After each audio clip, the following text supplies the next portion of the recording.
Camp wire निकलने का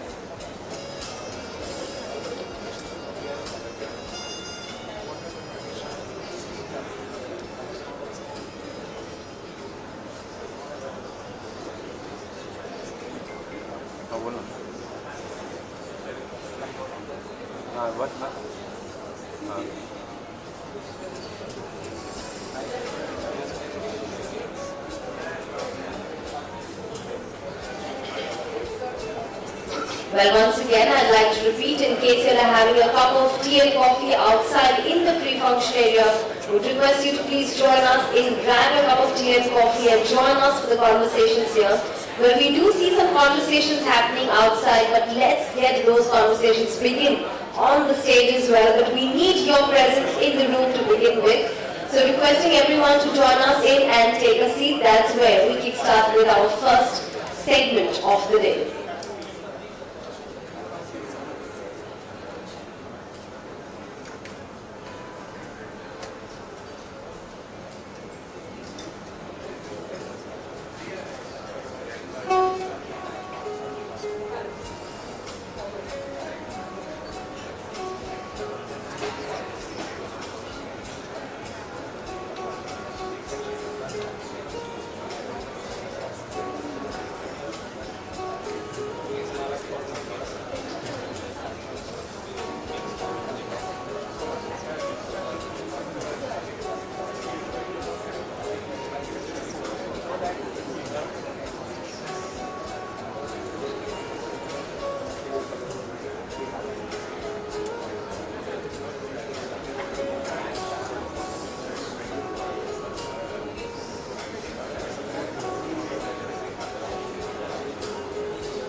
Well, all right. A very good morning, ladies and gentlemen, esteemed delegates and distinguished guests.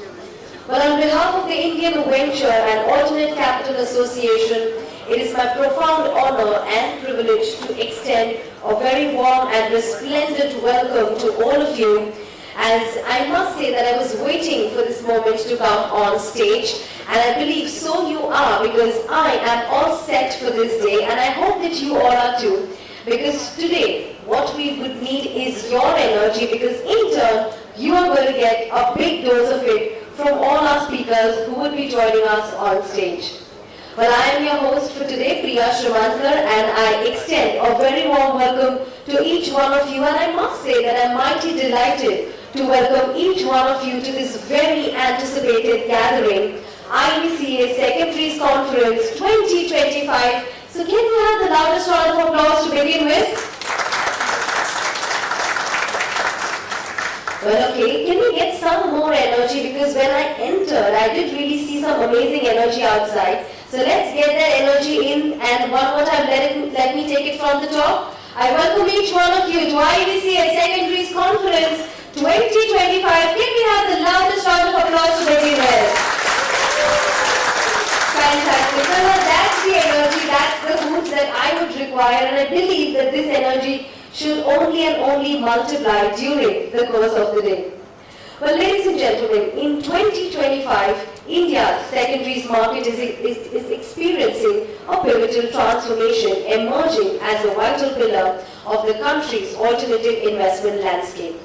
Well, with AIF commitments, the market is maturing rapidly, driven by a surge in mid to late stage fund cycles and a growing appetite for liquidity among investors. Well, that's where the Ivca Secondaries Conference 2025 underscored this momentum, highlighting the rise of GP-led transactions, especially continuation funds and the increasing role of secondaries.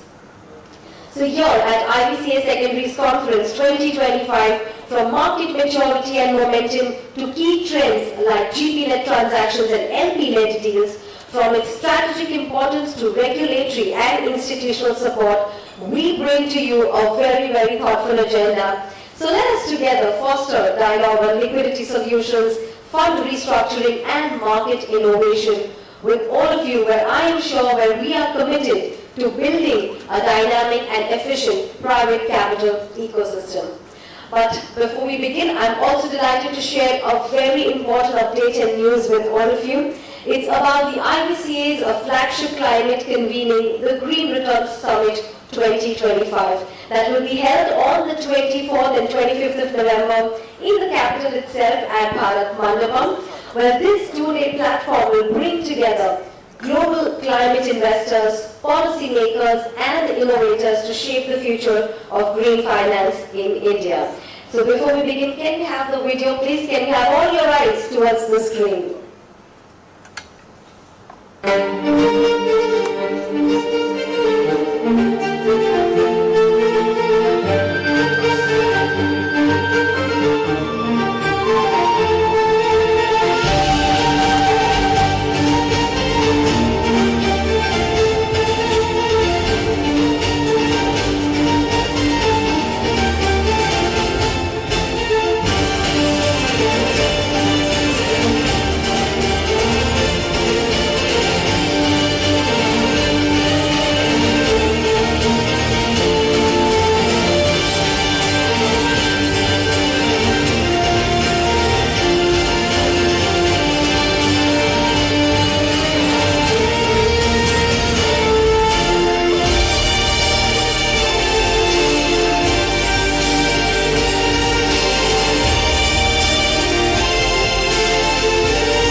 Together for a climate resilient Viksit Bharat. With that, do not forget, ladies and gentlemen, to join us on the 24th and 25th of November at Bharat Mandapam, New Delhi, where we will together lead high-impact dialogue and contribute to shaping India's green investment roadmap. So in case you haven't booked your seats yet, go ahead, block your dates, book your seats, and of course, we'd love to see you back at the Green Returns Summit 2025 as well.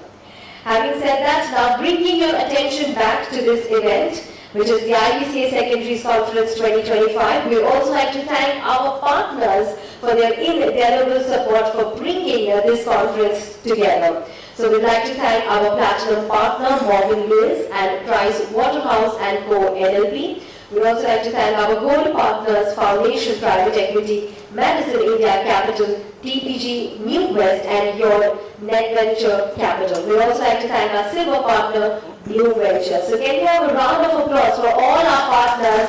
They're the true pillars of support for bringing this conference to life. And with that, ladies and gentlemen, it is now time to get the day started. And now, for the opening remarks, please put your hands together as I invite on stage Mr. Ritesh Banglani, partner at Secondaries Venture Partners. Let's put our hands together as he steps forward. Over to you, sir.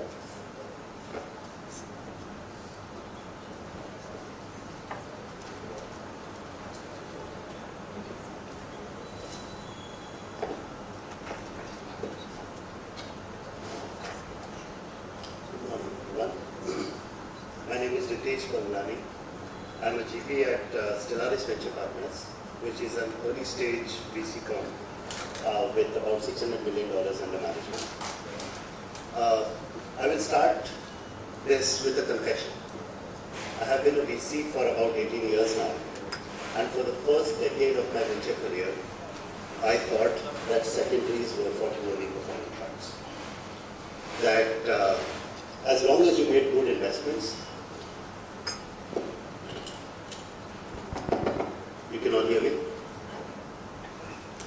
So I was saying that for the first decade of my career, I thought that secondaries were for poorly performing funds. That as long as I made good investments, I never had to worry about secondaries. Then I started my own fund, and my thoughts evolved a little bit. And let me tell you how the evolution works in your mind about secondaries. So year one,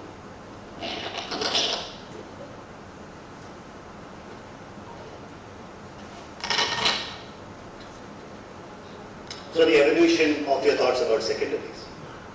Year one, my belief is all my companies will go public.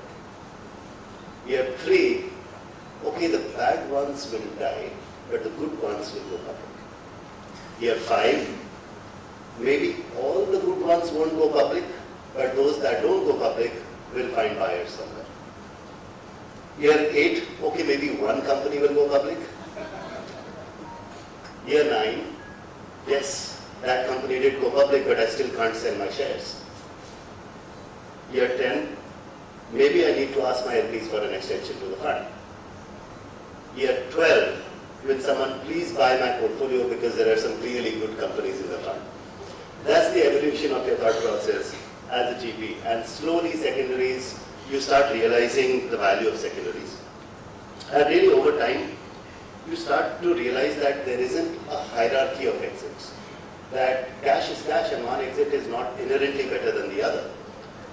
And that you need to not only think of the multiples, but you need to think of the IRRs. And not only do you need to think of the IRRs, you need to think of risk-adjusted IRRs in your portfolio. And you can't do that with only one tool in your arsenal. Year one, remember, we started off with thinking all my companies will go IPO. That's just one tool in your arsenal. So you need to have multiple tools, multiple weapons.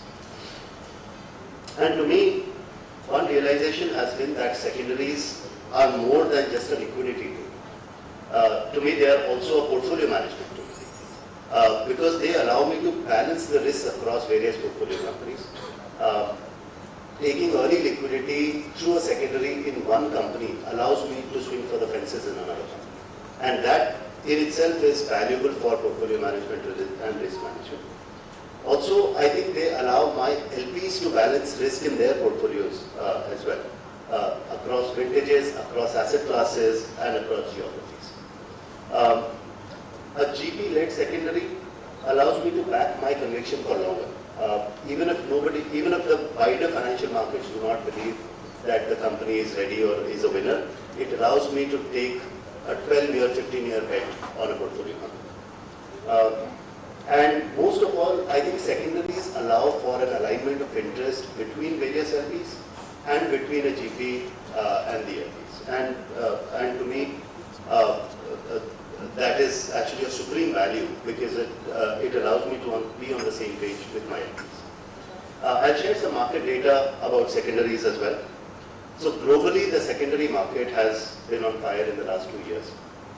In 2024, $162 billion of secondary transactions happened across the globe, and that was a 45% growth over the previous year. Interestingly, GP-led secondaries now make up about half of the secondary market globally, at around $75 billion in 2024, with significant growth expected in 2025 as well. In India, we expect secondary transactions to make up about $20 billion annually in terms of transaction value. And I was looking at some very interesting data about large deals in India. And roughly for deals over $50 million, by value, 34%, more than a third of the transaction value has been secondaries last year, in 2024. And very interestingly, some of the pre-IPO companies I noted transactions in Swiggy, Meesho, and Go, and I'm sure there are several others, where the pre-IPO secondary actually allowed new investors to gain from the IPO multiples, IPO box, as well as allowing the existing earlier stage funds to get an exit early compared to being having to hold for several years post the IPO. I want to share my view on what are the drivers that are driving this growth in the secondaries market. I think one undeniably is tighter liquidity. Globally, in the past 5 years, $316 billion has been invested into private equity and venture capital funds, but only $127 billion has been returned. So when in the same period, the net investment has been about $175 billion, that means that the need for liquidity over the next 5 years is likely to be high. Interestingly and increasingly, LPs have other investment requirements and other expense requirements. Private credit has emerged as a big asset class that LPs have been interested in and want to deploy into infrastructure. Investments are increasing, and a lot of particularly primary capital from the US is looking for a higher allocation to income yielding assets because their need for immediate income in the next year has increased.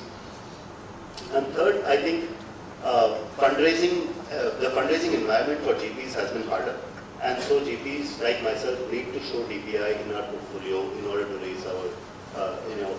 raise our funds, and that's also, I believe, a factor that is driving the growth of secondaries. I'll end by making a few predictions for the secondary market in India. I would bet that the secondary market in India will deepen over the next 5 years. Commitments to AIFs in India stand at around $160 billion today. All of that capital will need to be returned, and like we started off by saying, not all that capital will be returned through IPOs. So, there is that illiquidity in the market that will need to find an outlet somewhere. Second, I believe that the LP base for secondary transactions will widen in the next few years.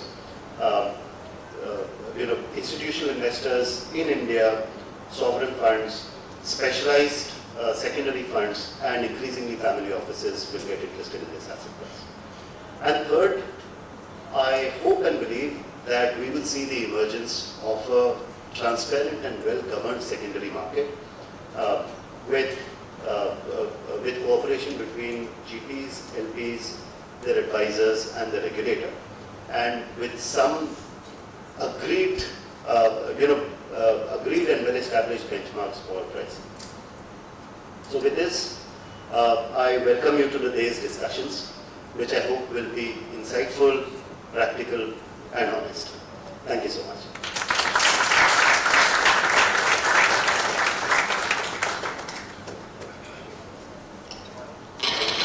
Well, thank you so very much, Ritesh, for that pioneering address, and yes, of course, welcoming our audience and giving us the perfect start to the day that we look forward to.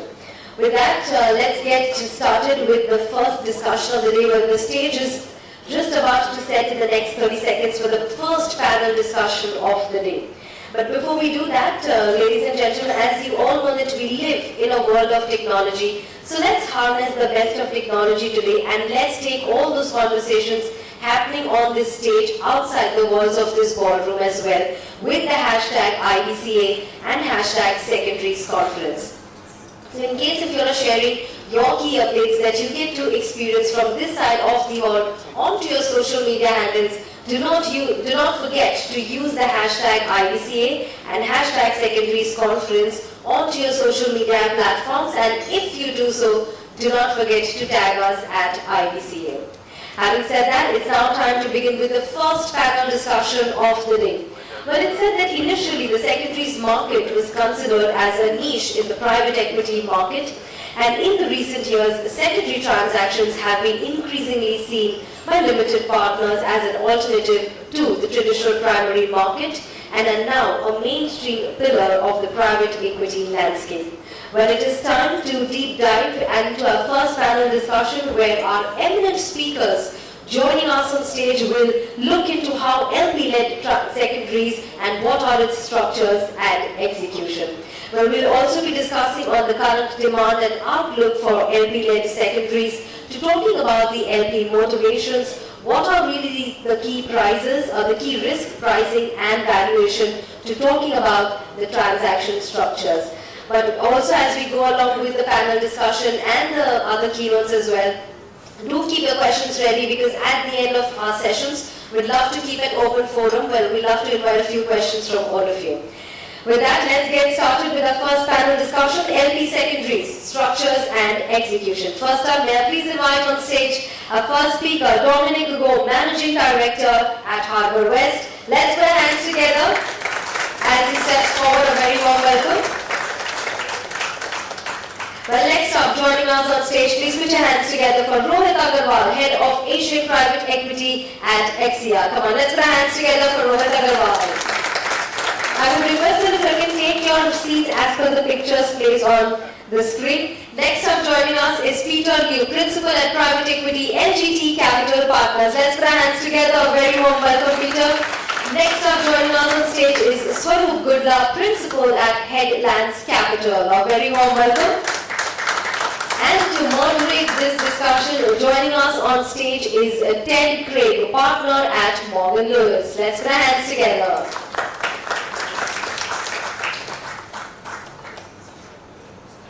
Is Rohit Agarwal in room?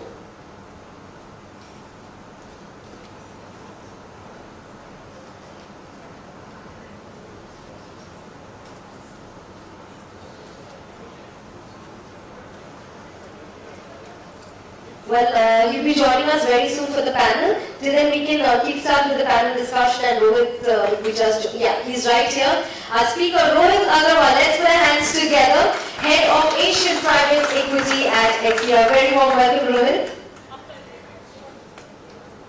Well, all right, to our moderator, Ted, the audience and the stage is all yours. Over to you. Yes, can we please have the mics on stage?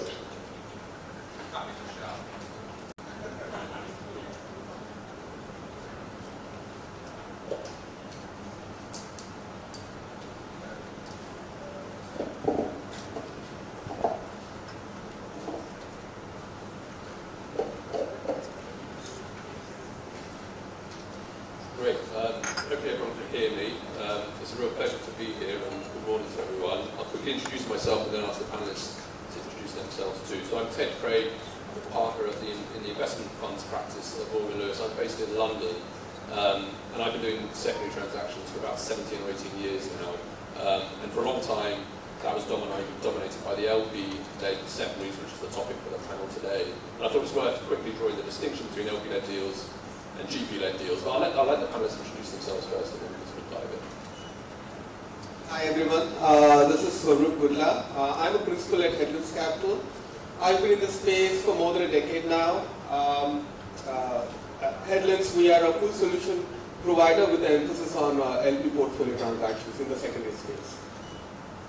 Thanks, Swaroop. Hi everyone, my name is Peter.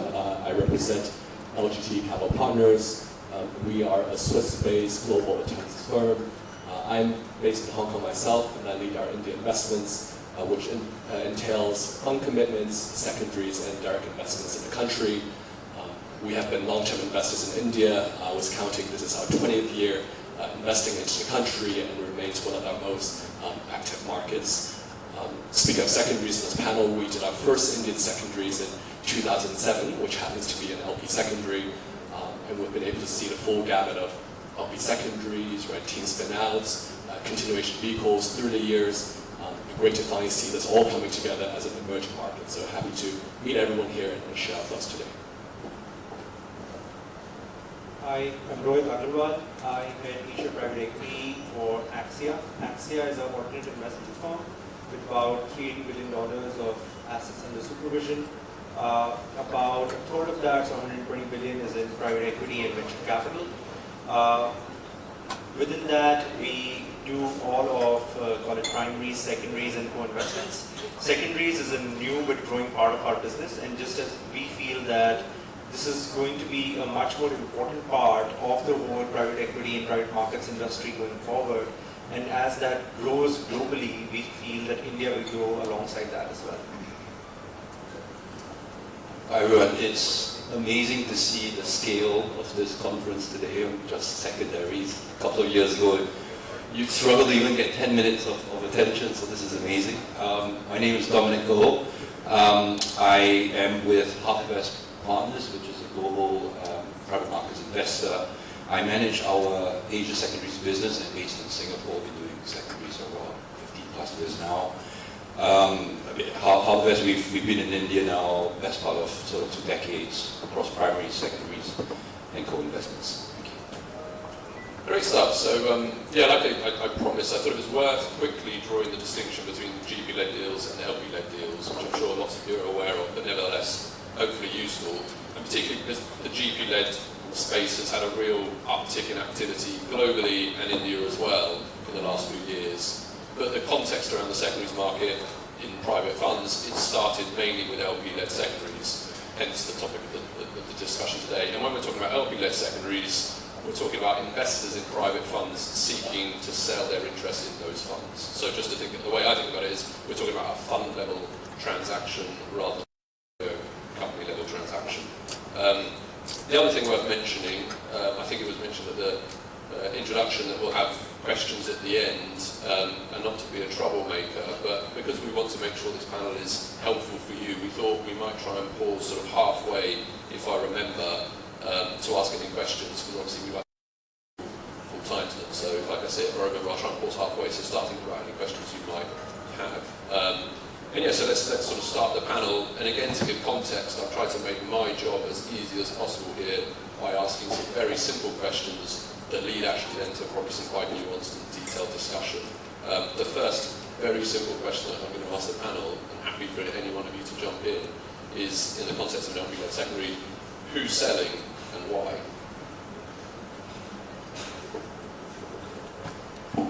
Anyone and everyone who has private equity interests could sell on the into the LP-led market. That's as simple as that. So, you know, it could be your individual, you know, $1 million investor, a retail person who's in the fund. It could be the big sovereign wealth funds, pension funds. So basically any LP.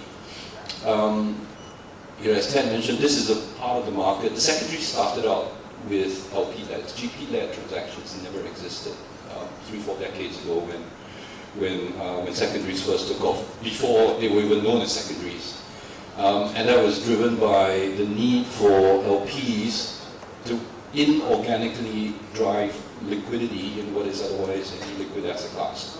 The LP stakes. It's closed-ended, there's no exchange. You can't put it like shares on an exchange. You have to find willing buyer, willing seller. And that was the genesis, and that was 4 decades ago. Today, that part of the market is, I think as Ritesh mentioned, it's about 50-55% of the global $160 billion market today. And there is a myriad of sellers, right? People are selling for portfolio allocation reasons. People are selling because pension funds have teams that cannot scale up in the same way that they're scaling up their GP relationships. People are selling because they're not getting to their DPI numbers. People are selling because allocations between public and... So there's a whole list of reasons. And selling because assets are distressed is actually no longer one of them. It might still be there, but it's no longer the driving factor for secondaries in general.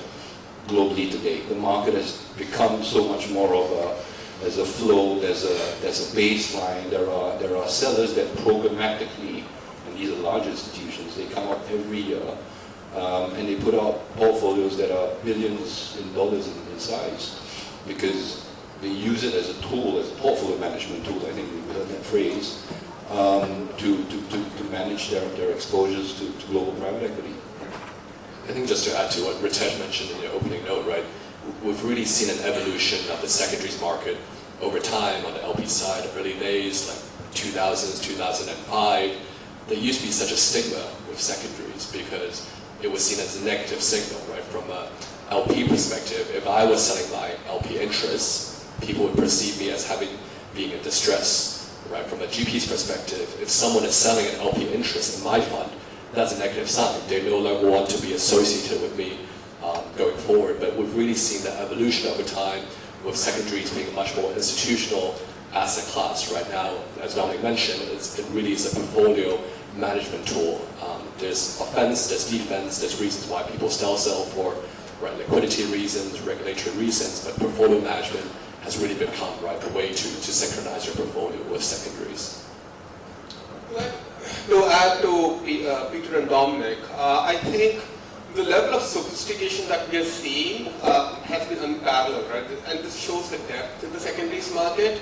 I think a couple of points. Last year in 2024, the average vintage of this portfolio sale in the LP space was 6.5 years. Unimaginable a few decades back, right? It used to be 10 plus, highly mature portfolios. Now, LPs are proactively, as Peter said, going into offense to analyze that portfolio, construct that portfolio so that they can tackle the J curve and be proactively selling. And that also reflects in the pricing to an extent. The pricing has been relatively strong, very, very strong actually over the past few years. And LPs see now that they can effectively liquidate their portfolio positions without taking not too much discount, and they can reallocate it pretty smartly to their new ventures, new positions, doubling down on some of the winners in their portfolio and basically use secondaries as a tool and framework. So I think that's been a huge evolution in the market,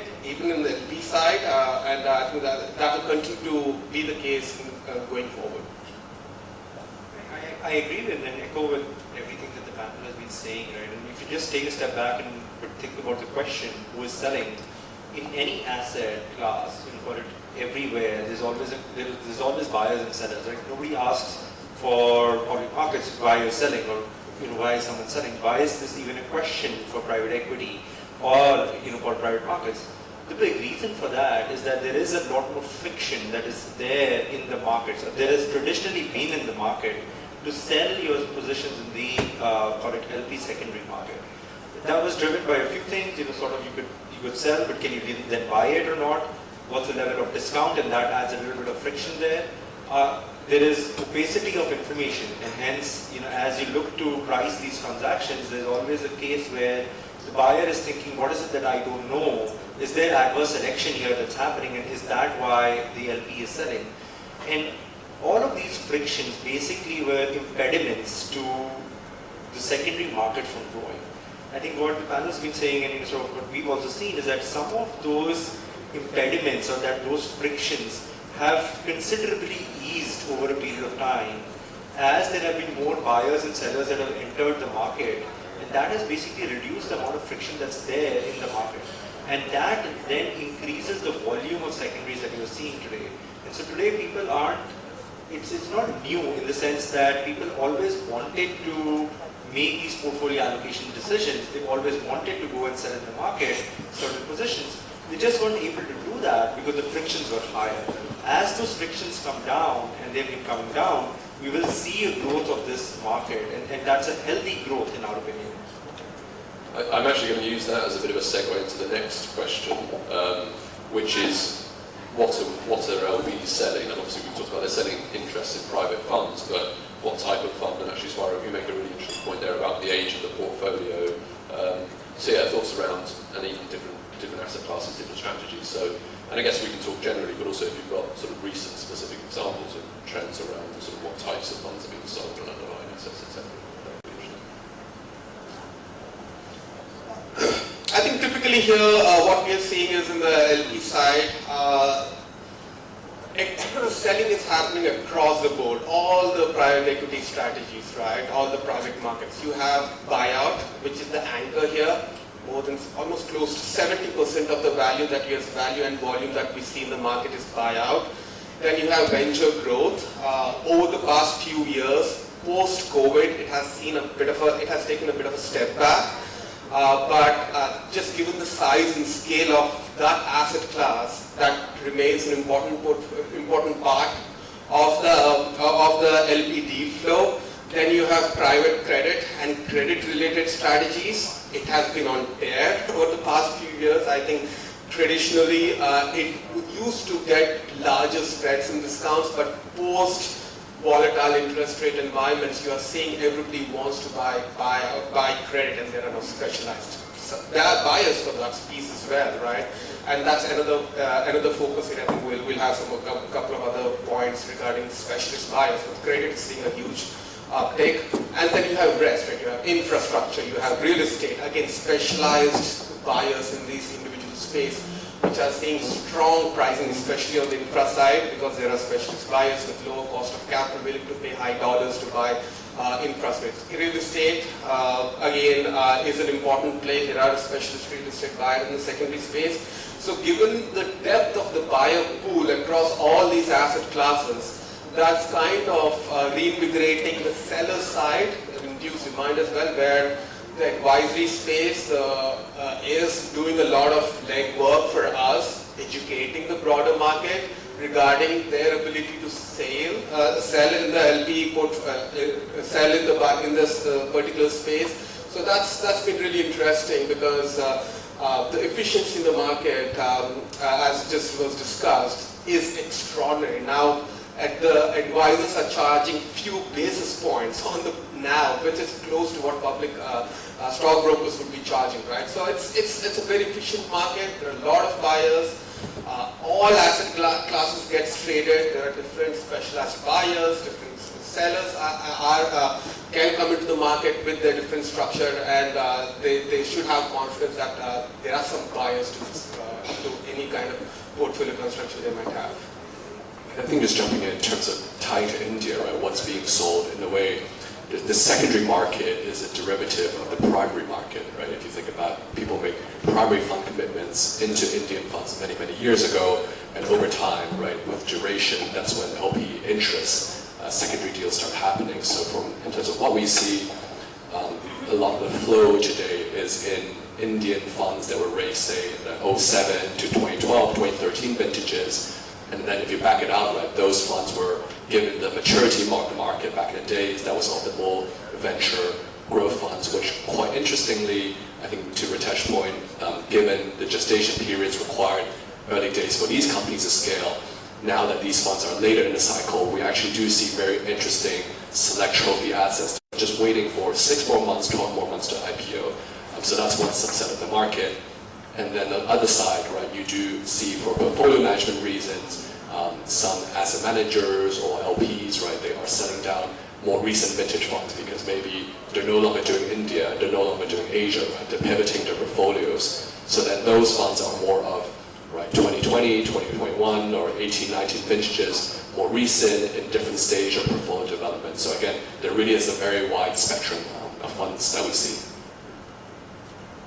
Yeah, no, I think that's a really good point that you both made. Actually, the way I think about it in simple terms is that, you know, the capital raised in private markets is just effectively the inventory for secondaries.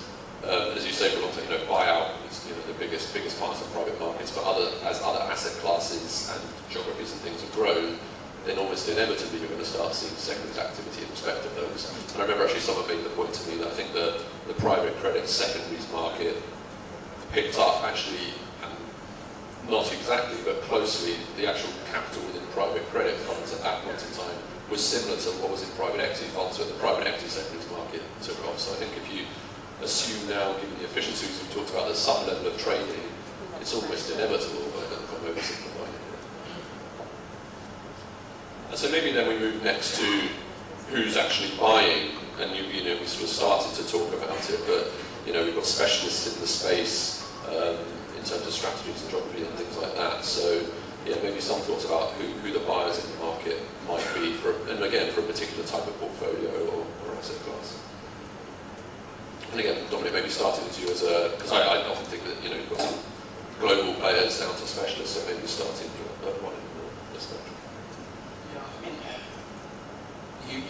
you clearly have, I guess, the group of specialist secondary buyers that have been around for decades now.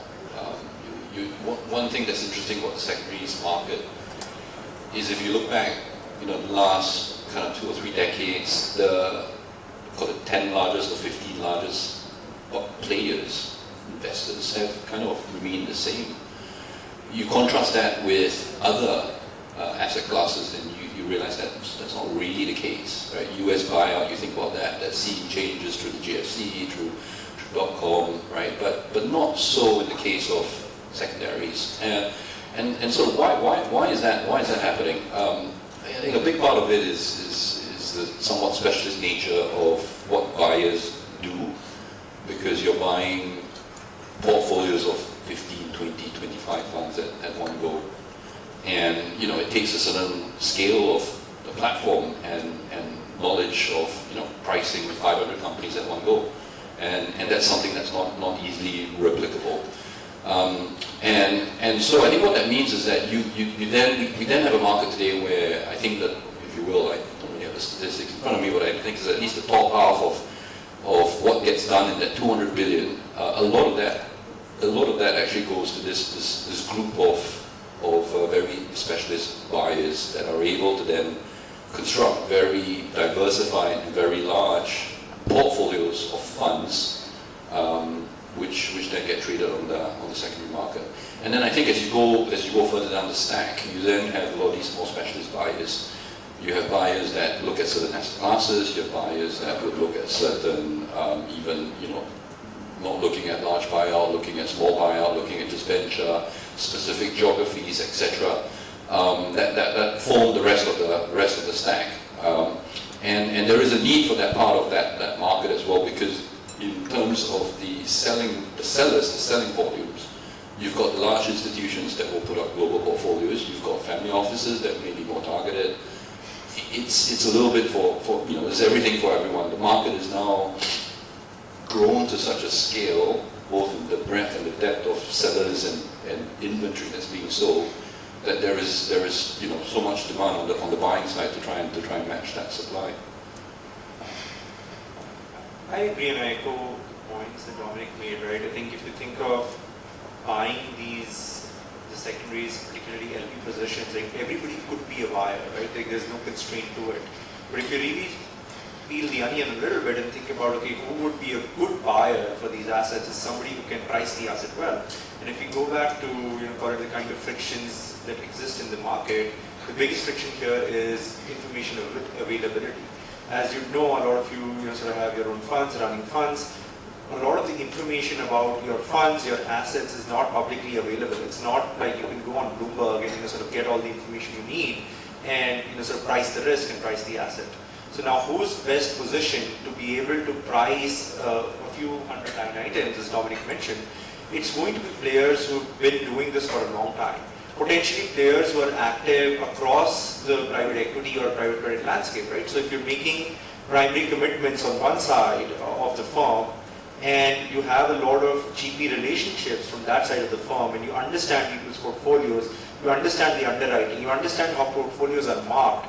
Not all GPs are as conservative or aggressive in marking their positions, right? So how aggressive or conservative is the NAV? Like you need to have those informations and those data points and that understanding to be able to price the portfolio correctly.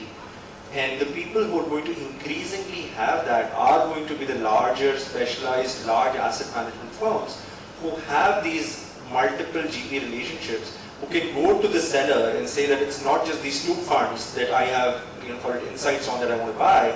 I can price your entire portfolio. I understand all the line items that are in there, and I can create a solution for you that works well for you. And increasingly, it's going to be the larger players with the right amount of data, with the right amount of relationships, and with the breadth to take on such large transactions. And the expertise, right? Because actually one of my questions was going to be whether you anticipate seeing sort of non-traditional buyers coming to the market, so not the sort of typical secondary funds, but maybe sort of wealth funds and others who've got deep pockets. But you kind of answered that question. I think the reality is, because we're seeing that as a potential trend, but the reality is in order to do that, they need to hire in the specialists to do it. They've got the, with the sovereign wealth fund, they might have invested lots of funds, so they've got all of the data that you're talking about, they've got deep pockets, so they've got the capital, but can they price the portfolio and can they actually execute on the transaction? So public clients. So I think about effectively hiring teams to do that. Correct, and that's a very, very valid point, right? Because if you think about, say, a public market transactions, there's just a buy price and a sell price. So you go and you press the button on your whatever terminal and it gets executed. All private market transactions are over the counter, so to speak. So in addition to just say a price, there is a lot more mechanics that goes into any transaction, whether it's a deferred consideration, whether you want to add in a little bit of a leverage there, whether there is how you're treating the potential terms transfers that a particular LP might have with the GP, and all of that might not get transferred. So there is a lot more complexity in there, and definitely as the market matures, you will need more and more people with the right expertise to execute on them. I promised to pause sort of partway through this to see if there are any questions in the audience, so I'll do that now if there are. Hands are shooting up. There we go. I don't know if there's a microphone. Looks like there might be. I think you get extra points if you ask a question that I was planning to ask as well.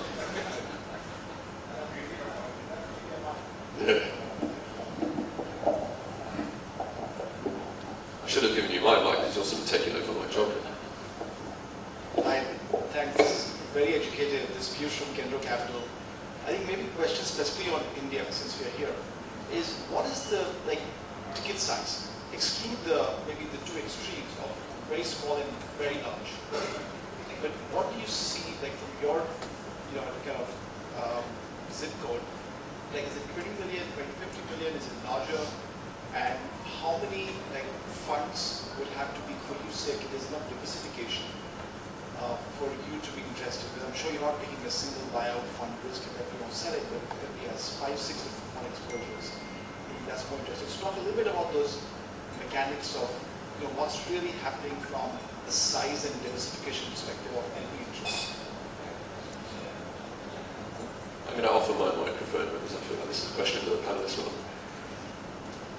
Happy to start. I think we also see these transactions in many different ways or forms. There could be distinct one fund interest transfer, right? One deal we did was as an existing GP relationship of ours for many, many years. They have an LP that's looking to unwind in the exposure. They wanted it to transact within the family with an existing LP, someone who's already familiar with the LPA terms, someone within the house per se, right? So then it could be a one-line interest. And again, to Rohin's point, because we know the fund well, we know the underlying investments, we can do that very quickly, very discreetly, and price it at a very reasonable kind of valuation level to the seller as well. But then on the other hand, so that's on the one distinct end, it's one fund interest, but then we also increasingly see large portfolios, right, which these could be the global asset managers unwinding older vintages, and these could be, we've seen situations where it's 10, 15 Indian venture growth funds as one package, right? So in a way, that's a different underwriting because it's much more diverse. I think when we look at those portfolios, it's 80-20, right? What do you focus on, the top assets? The benefits of buying a large secondary portfolio is, some assets will do better, some will do worse, but overall, with some level of discount and margin of safety, that's how you make the returns, right? So again, really goes to both ways, and in those situations, the portfolio size, transaction size also increases. Hi, this is Shabi from Pixel Sky Capital. So, like you rightly mentioned, a majority of private market transactions currently happen over the counter, right? But my question to you guys is, if private market access gets democratized, let's say the derivative markets within private markets grows much more, this is a space where valuations are sky high, despite of companies not being fundamentally sound, right? But if public starts getting more access to these private markets, do you think that it will have a negative impact on the funding prospects of these startups within the ecosystem? So I actually fundamentally disagree with you with the part of your statement. The part of the statement that I disagree with is, I don't think as an industry and as a sector, all private companies, venture, buyout, etc., are fundamentally not financially sound, right? Yes, there might be certain companies who are a bit more loss-making. There might be certain companies who might be over-levered. But on the flip side, we do have companies that are also doing quite well, are on the forefront of innovation. I think where private markets get a lot more pushback on, and there I completely agree with you, and rightly so, is how are these companies being valued? Because a lot of times, different people would mark the same companies differently. We've seen, particularly on the venture side, the same portfolio companies sitting in different LP portfolios, in different GP portfolios at very different marks. And some of them may have adjusted it based on market multiples, some of them might be keeping it at the last funding round. And a lot of this opacity is where a lot of the pushback or the bad reputation for private markets comes from. And that is precisely also the reason why you need people who are experts in the private markets to be able to price these transactions. You need people who understand how a GP marks positions to be able to price the risk. And it cannot be done in a very ad hoc manner as you would see in the public companies, right? So now, to your second point, sort of how should we think about democratizing private markets? See, I think that's also a trend that has been happening in the market for a long period of time. There has been pushback, or the reason why that's been happening is people have been pushing back saying that, listen, private equity has delivered alpha over public equity, at least historically and sustainably. So why should that access be limited to only the high net worth individuals? Why shouldn't it be made available to the broader population base? That thought comes from a very good place, that yes, it should be, if there is a way for wealth creation, it should be accessible to more and more people. At the same time, you need to make it happen in a way such that it protects the small investor, right? Even, for example, the public markets, when they first started off, without any disclosure, etc., it was a way for people to lose a lot of their money. We've heard about the penny stock scandals, etc., that got run. Now the public market regulators, etc., have become in a much more strong position where sort of the regulation is tight enough for that not to happen.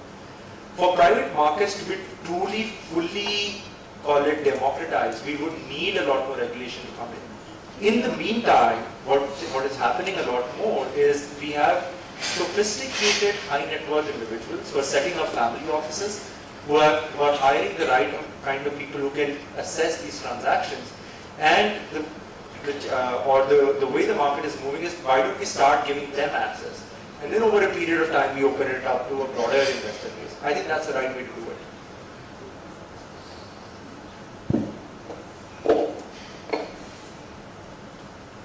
I should have done this earlier. I could have just sat back. Hi. My question is to Dominic and Peter. To Dominic's opening point that secondaries are no longer seen as a sign of distress in the portfolio. But I wonder if other LPs of that fund take that as a pricing signal.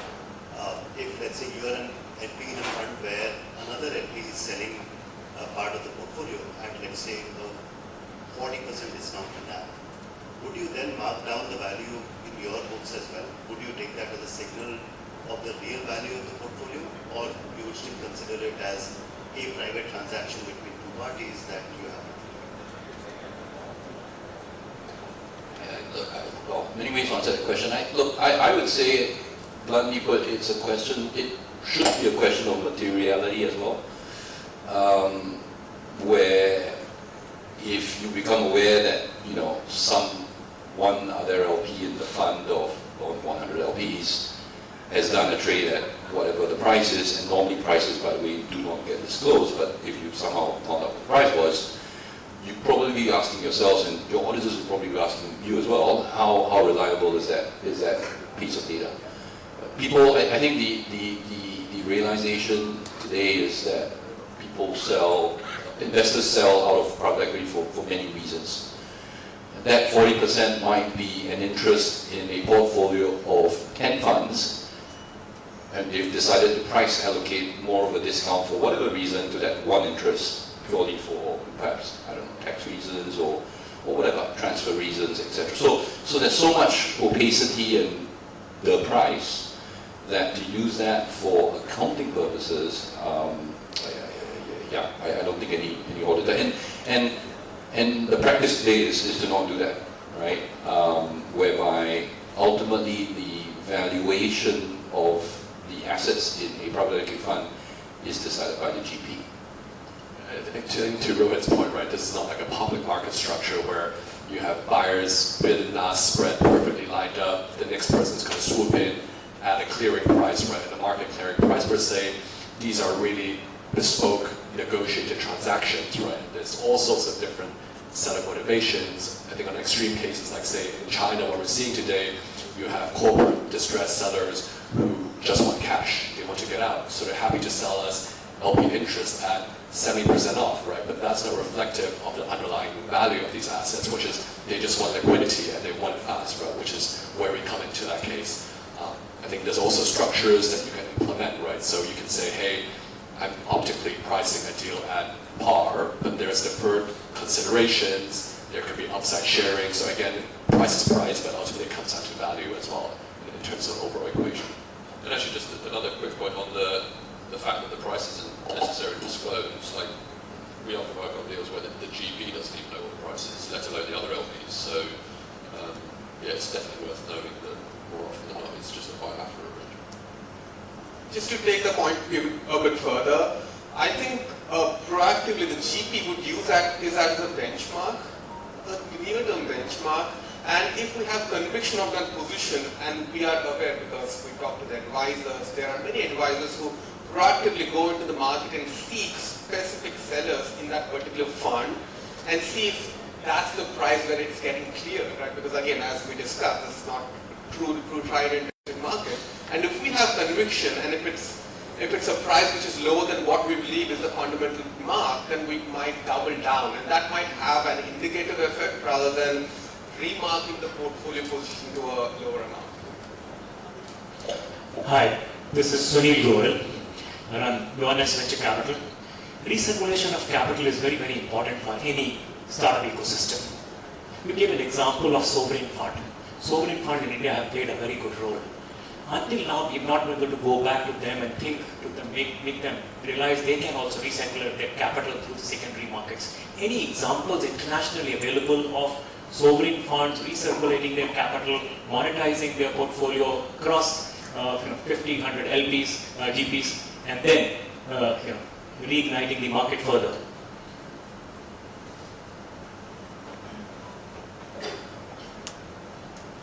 I mean, without naming names, I think there have been a lot of large, called sovereign, quasi-sovereign LPs who have gotten into the market and sold LP positions.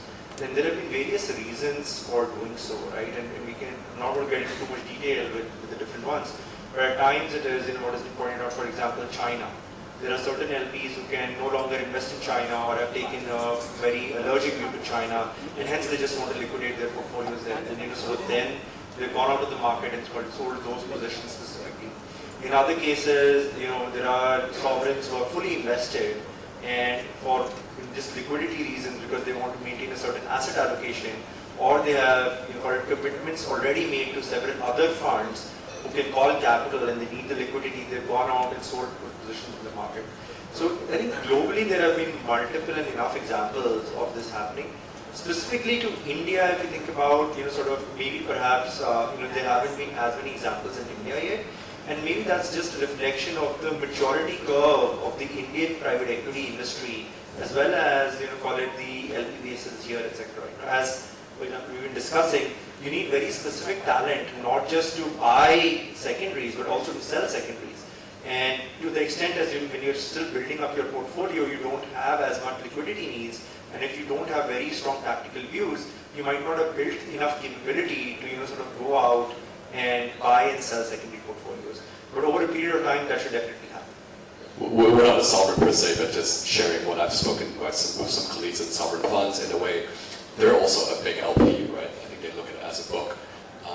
You can't just keep deploying forever. Money needs to come back before you can keep deploying, which is why, for example, when they think about forward cycles, there's certain managers that they want to re-up with, right? Obviously, there's capital coming into sovereign firms, but having able to do secondaries, free up additional capital and recycle that, right? That's part of the overall portfolio management approach that we talk about.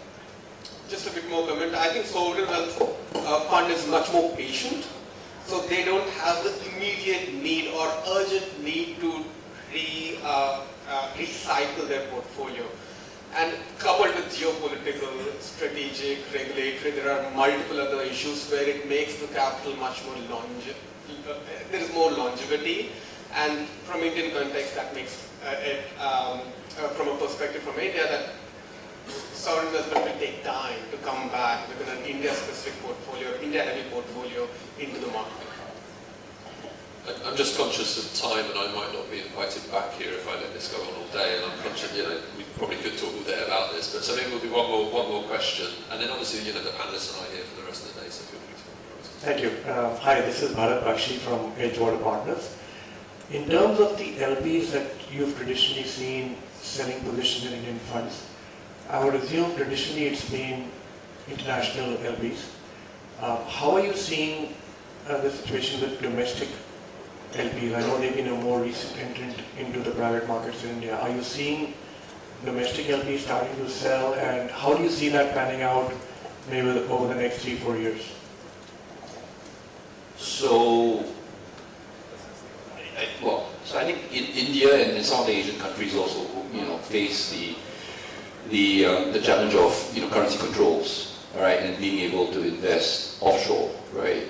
It's not unique to India, but in markets where you have these restrictions, what it does mean is that the domestic LP market is invariably going to be much more limited in size, and in this case, investing a lot into India, right? So there's going to be a natural, I think, cap.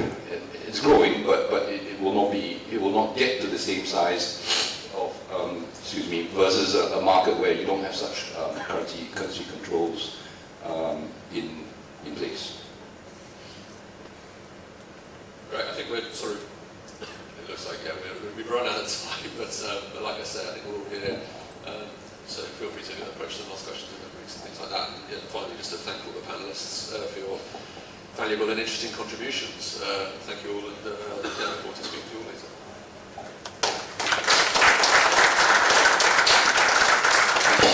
Thank you so much. Well, I think that panel discussion deserves a bigger round of applause. One more time, everyone.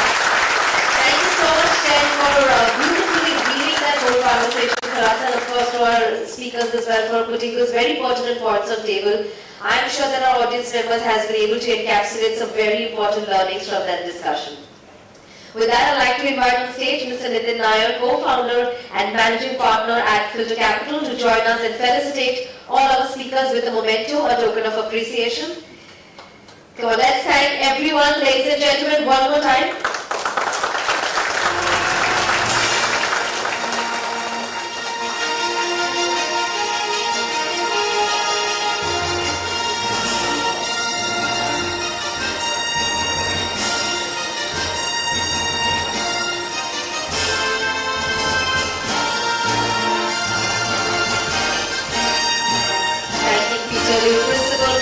Equity, LGT Capital Partners, also thanking Rohit Agarwal, Head of Asian Private Equity Ivca.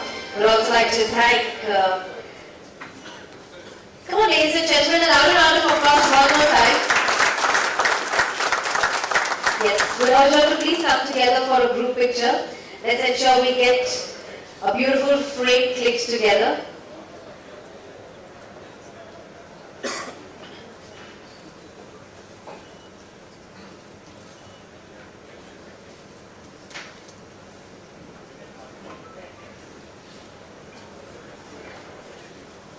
Well, yes, of course. We'd not like to miss on thanking Ted Craig as well for moderating that discussion as well. So thank you one more time to all our speakers for joining us here. With that, ladies and gentlemen, we turbocharge to our next segment, which is a session on a very important subject, which is the global trends in secondaries and learnings for India. So I would urge everyone to please stay glued to your seats. We're about to begin with our next discussion, where our profound speakers joining us on stage will take us through the global developments, what are really the common structures, to talking about the key commercial and regulatory considerations. We'll also be hearing about the investors' perspectives in this very segment. It's time to begin with our next session, which is Global Trends in Secondaries and Learnings for India. And first up, joining us on stage, ladies and gentlemen, please put your hands together for Divya Thakur, partner at Morgan Lewis. Let's put our hands together. A very warm welcome, Divya. And next up, I would also like to invite on stage once again, welcoming back Ted Craig, partner at Morgan Lewis, to join us. Welcome back, Ted, and yes, we're looking forward to this conversation. Over to both of you to take this forward.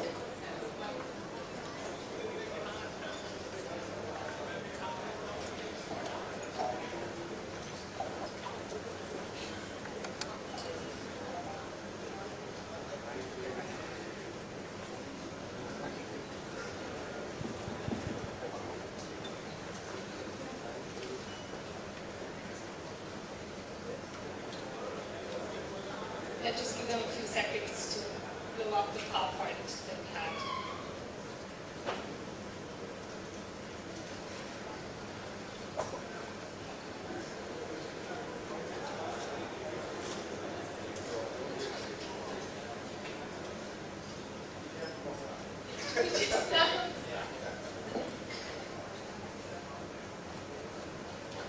Look at this.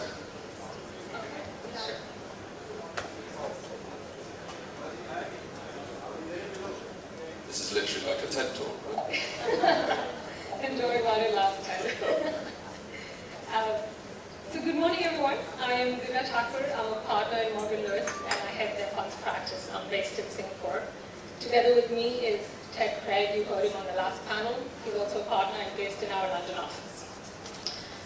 We're going to talk through briefly about the global trends that we are seeing in the secondaries market. And the opening panel, the LP panel, alluded to some of those trends, so some of this will sound familiar. And then we'll also reflect on what all of that means for the market in India. I think it was pretty clear from the opening panel. I don't think this is, okay. I think it was pretty clear from the opening panel that the growth, it's fine.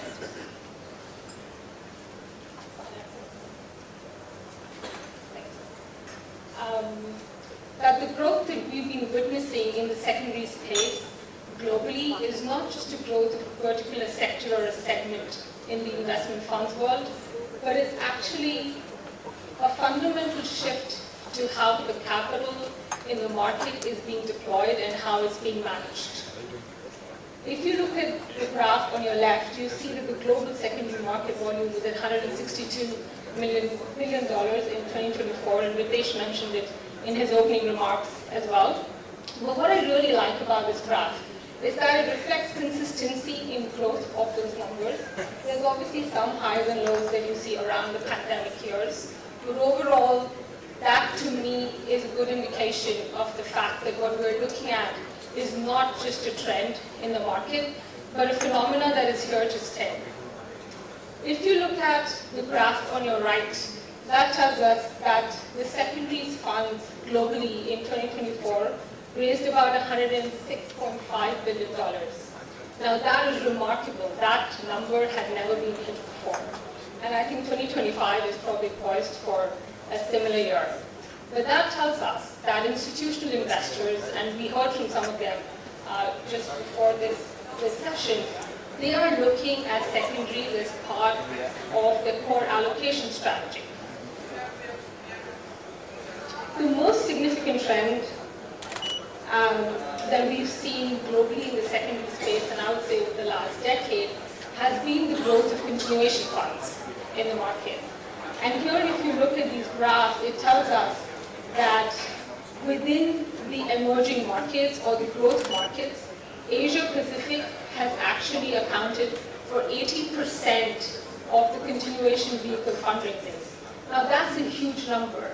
And you see that India right now is slightly below China, but in the years to come, and I'm sure in the decade, it'll catch up and creep up much closer to where China is. Now, even though this number is quite impressive from an APAC perspective, on this slide you'll see that actually Asia Pacific only accounts for 4% of the global GP-led transactions. So there's a huge room for us to grow in the market here.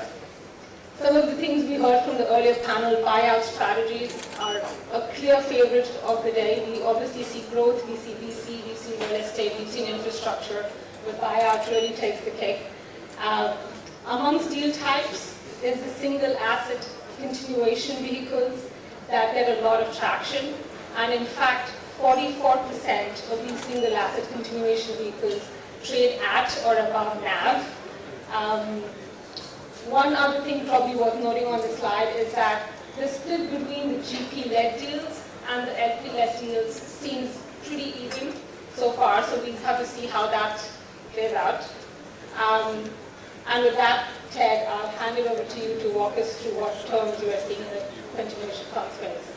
Yes, and I'll give a bit of context here. So and obviously I've just been talking about LP-led, obviously another significant part of the work we do in the secondary space is on GP-led transactions and continuation vehicles. Again, globally, we've got a global secondaries practice of over 100 lawyers doing secondaries at any one time. And so what we did earlier this year, we actually produced a report where we analysed all of the terms of continuation vehicles that we'd worked on in the previous 12 months. I think we had 44, 45 continuation vehicles in there, so we kind of crunched the data and produced this report. And I've just taken I think it's 3 slides from that report, but there's a whole load of other terms. And I thought I'd focus, because I thought this would be most interesting for the audience, on some of the key economic terms rather than the governance, but obviously I'm going to touch on the governance as well. And actually one of the key headline points, and obviously this is relevant if you're buying into a continuation vehicle or if you're a sponsor, is around management fee rates. And as you can see, and we've done this comparison of this last year versus the previous 3 years, I think it was, we've seen a bit of a shift in management fees that sponsors are charging on continuation vehicles, sort of towards a downward trend of sort of basically 1% or below. And there was, and I remember noticing it, in a shift in the market, again I'm talking globally, sort of 3 years ago, where terms, certainly economic terms, were much more sort of sponsor friendly, and then there was a big shift to basically the buy side having a lot more bargaining power, so we saw sort of slight downward shift and settling of management fees at that slightly lower level. And it's obviously worth remembering in the context of a continuation vehicle, management fees being charged by a sponsor, that's obviously not the only vehicle that they're managing. They've got other funds, including the existing fund that's sold, and probably another flagship fund, if not other strategies. So it's not like this is the only source of capital, which is again probably another argument around that downward shift. And so if we move to the next slide, I think we could just quickly touch on carry. And here, more sort of structurally, because again, it's often worth thinking about in the context of continuation vehicles, the distinction between a continuation vehicle and a more traditional blind pool fund. And where in blind pool funds, you typically just have a preferred return or sort of IRR threshold before you start charging carry. And typically there's just one threshold you need to meet, and then you start receiving a certain level of carry, and 20% is often talked about as the, sort of the typical carry rate. In continuation vehicles, there's quite a different structure where you often have both an IRR type threshold and a multiple threshold, but also also a tiered carry structure where the better level of return achieved by the sponsor through the continuation vehicle, the higher levels of carry that they receive, and that typically ranges from sort of at the lower level, sort of 10-15%, but potentially all the way up to 30%. So sort of that overperformance gets compensated effectively. So that's definitely something worth noting. Although, going back to sort of similar to the trend we saw on management fees, where there was a slight push down, I think we saw a slight push down on the top level of carry that the GPs were raising, so maybe rather than 30%, they might be getting 25%. And if we move on to the next slide, I think we're just quickly talking about sponsor commitment. So this is the amount of capital that is being put into the continuation vehicle by the GP, by the sponsor. And again, I think it's worth thinking about the distinction between a continuation vehicle and a typical blind pool fund. And obviously we've got lots of different sort of levels of sponsor commitment that's going into the blind pool fund, but they, as a general point, they generally tend to be quite a bit higher than you normally expect a sponsor to be committing to their blind pool fund. And it's important to note there, one of the key reasons behind that is it's now pretty much market standard that if a sponsor is generating any carried interest or returns on its commitment to the selling fund, so it's getting cash out of this continuation vehicle deal, from the buy side, like lead investors in this deal, would fully expect 100%, if not very close to 100%, of that capital to be reinvested into the continuation vehicle, which again sort of bumps up the amount of capital that's being put into a continuation vehicle. And then I think the variance is here, and in some ways this graph isn't super helpful because it's so varied, but that's probably a reflection on the size of the deal, the amount of carry that's being generated, even the, how established the sponsor is, because on some deals we see very well established sponsors, big assets, and actually their carried interest and sponsor commitment on the sale is a meaningful amount of capital that's then available to invest. And then I think the next slide, we just talked, and again, this is from a Cambridge Associates report, some of the sort of key performance metrics that I should probably let you read rather than talk through. And actually the final part on this CV report that we produced, I realised actually I presented this, I think we did this back in April, presented it, which had a barcode where you could download the report, and actually found in my jacket pocket I've got a number of cards with that barcode on, so if you come and find it, you can scan the barcode and get a copy of the report.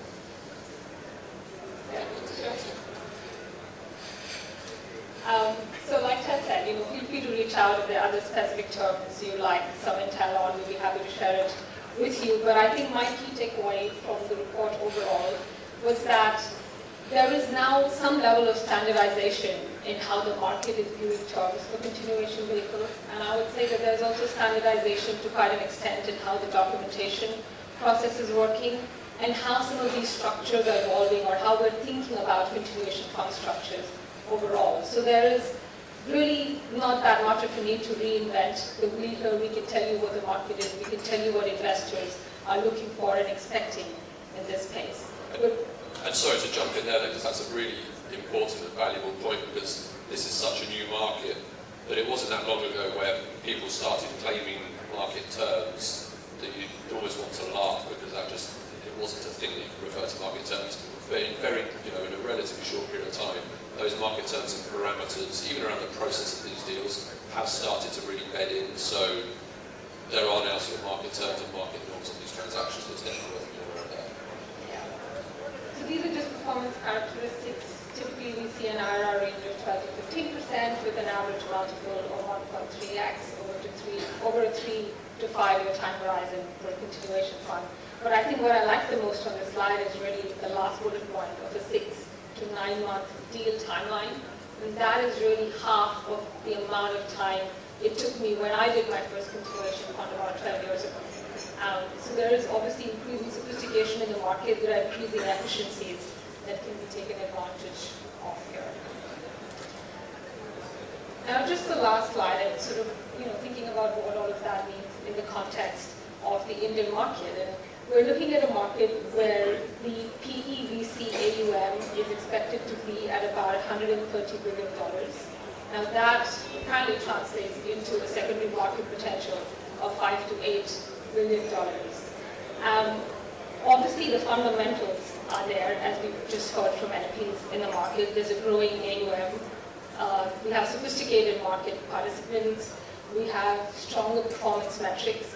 And we have a lot of international interest from investors in India. I think what remains to be seen is to ensure that we have a regulatory framework that is supportive of these transactions, that we have the right infrastructure in terms of administrators, brokers, advisors, buyers and sellers, and there's room for them to mature and grow, and that we capture the international expertise and the best practices that we've already learned from doing these transactions all over the place. And I think that's it for us today. Yeah, there you go. Thank you. Well, let's give a round of applause one more time. And before we officially close the presentation, do we have any questions for both our speakers? Any questions from the audience members if you'd like to share your... Yes, can you please quickly pass the mic there?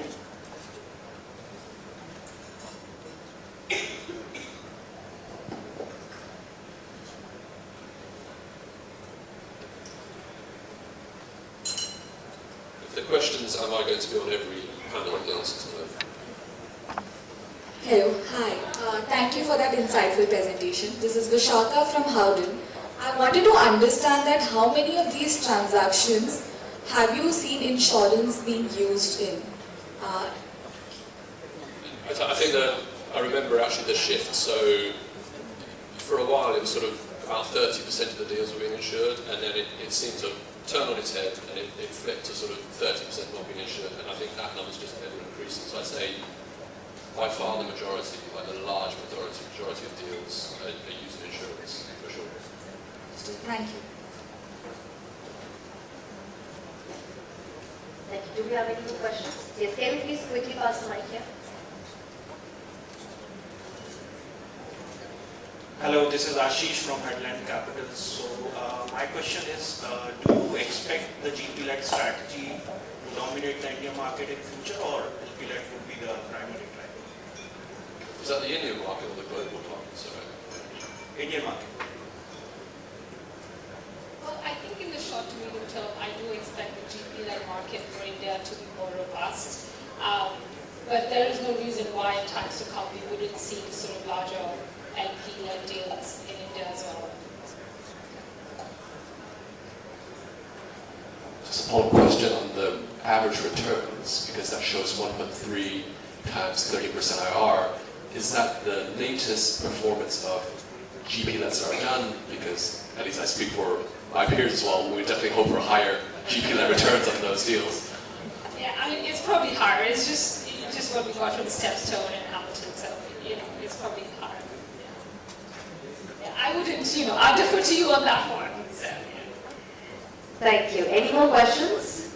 Well, I believe the right side of the hall is very energetic. What about the left side of the hall? Anybody? Okay, we have one more hand. We'll take one more question from that side. So we're just getting the mic there. Thank you. Hi, this is Zulfikar from Somerset Capital. I have a question. What do you think are key drivers for secondary market to grow in India? Is it because liquidity constraints, or because we feel that there are certain assets which are going to perform well and we want to hold on to these assets for a great number of years, regulatory constraints? What are the key drivers? And how do you see India market growing differently from global secondaries market? Maybe I'll take the first part of the question, because I think, because this is applied to the global philosophy, if like, the GP-led deals is good assets. I think that's the key driver behind it. It's almost, the way I think of it now is GPs are becoming increasingly aware of this additional option around what to do with their assets, whether it's, we talked earlier about IPOs, private market transactions, and actually just a continuation of it to be another exit opportunity. And as there's education in the market around that being a possibility, then it's just having the right assets and maybe the timing, at the right time will fuel the market. So I think good quality assets. And I suppose actually the other thing is increased attention from secondary buyers globally. And again, as we had some on the panel earlier today, there are quite a number of big secondary funds globally who are very focused on those two things. I think, like Ted said, it's sort of, that's where I think India is as well. I think it's usually the quality assets that LPs are after, and that's where it's easier for the GPs to sort of say, these are our priced assets, and therefore we'll do a continuation on these assets. So I think that's really where the market is. But in terms of how the market is evolving, and somebody asked a question around sovereigns. So we've certainly seen that. So, we have seen sovereigns sell a large part of their portfolio, including India assets, as part of that portfolio as well. So I think the Indian market is just kind of trending behind what we're seeing in US and Europe in a little more suite. Yeah, so I think a follow-up question is, do you think Indian GPs are ready for this? I think in their mindset that liquidity becomes more important towards the end of fund life, and DPI takes precedence over returns and things like that, or how do you see this thing? I absolutely think so. I frankly don't think that they have that much of an option with where they are in their current cycle. They want to raise the next fund. DPI is constrained. There are all the markers that I see sort of set right for GPs to think about continuation vehicles as an important part of their toolkit. And that is not to say that the capital markets in India are obviously doing well. So, that is obviously another sort of tool in their sort of toolkit that they can use. But just as where you can think of IPOs, you can also think of continuation vehicles as part of, your exit strategy for assets. Thank you.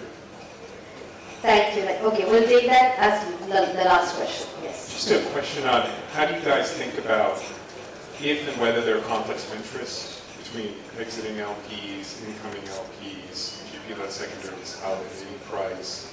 Where do they show up, where do they not show up, and how to mitigate? I think, yeah, it's probably not an if, there are conflicts of interest without doubt in these transactions, and that's what makes them quite complicated deals to manage. But, and again, talking about sort of the market practices that have developed, a lot of those are actually around mitigating conflicts of interest, and insurance was mentioned as one of them. That's a really good tool to use, because one of the issues is around residual liabilities for the selling fund and therefore the selling LPs. You can put an insurance policy in place and kind of take that issue off the table. Another thing, obviously, is around pricing and the concern that the selling fund, the GP, will sell the asset at an undervalue to the detriment of the selling LPs, but to the massive benefit of the continuation vehicle.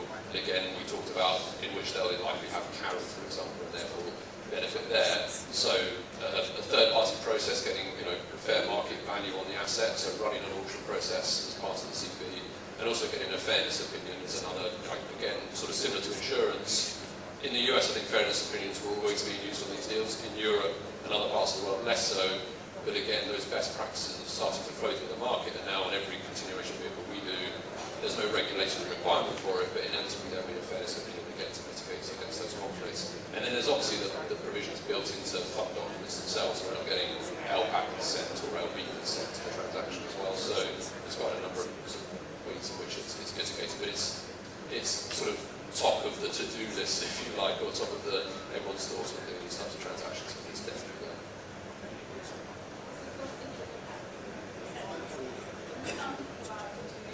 That's literally the first piece of analysis you probably do.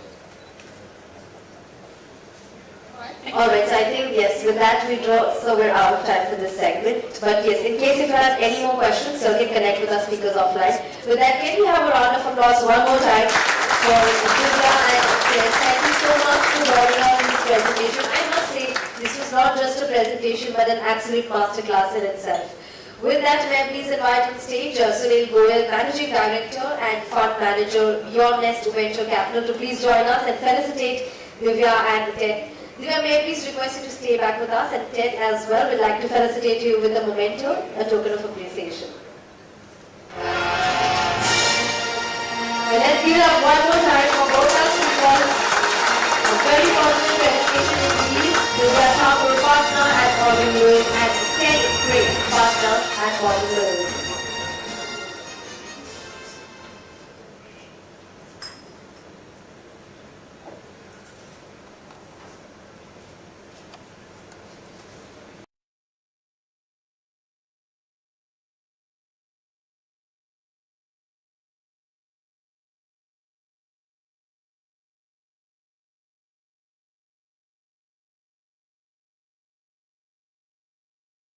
Next very important segment, our panel discussion on direct and GP-led secondaries reshaping private markets.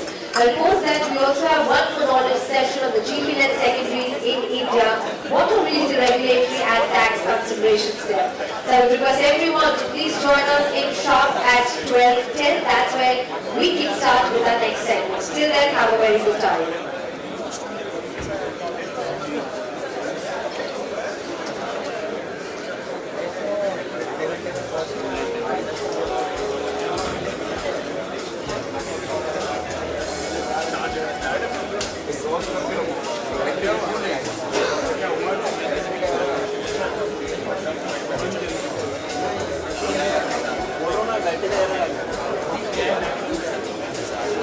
चालू हुई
independent liquidity solutions for private markets.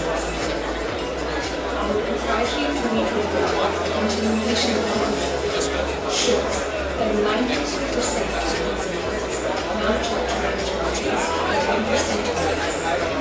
That's the most efficient. But here's what's really interesting.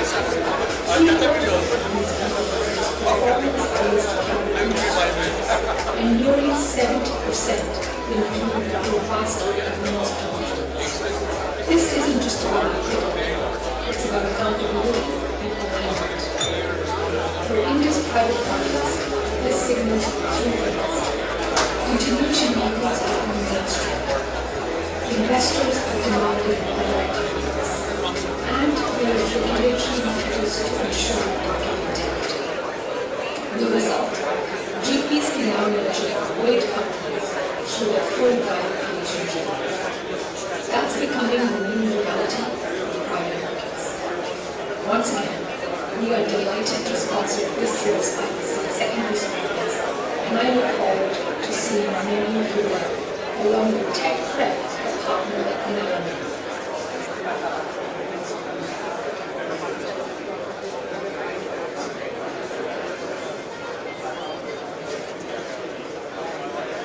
We all know startup founders and venture capitalists employ symbolic as junior partners and delivery partners, trying to coexist on the entrepreneurial spirit of these daring founders. However, we, the VCs and the founders, differ on one aspect. The founders don't want to be bound by the limitation of holding periods of venture capitalists. They are here to build a business of perpetuity. For them, patient capital coming in from the same GP relationship.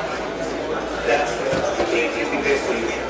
Hence, the continuation vehicles are the right solution, particularly in the domain of deep tech-based governance topics.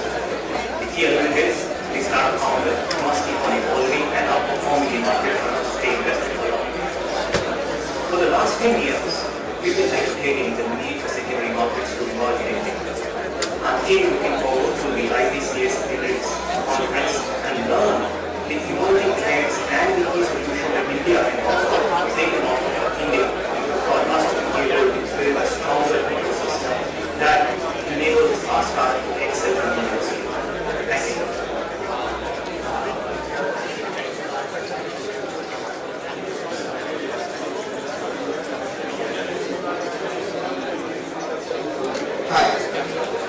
I am Managing Director at TPG Newquest.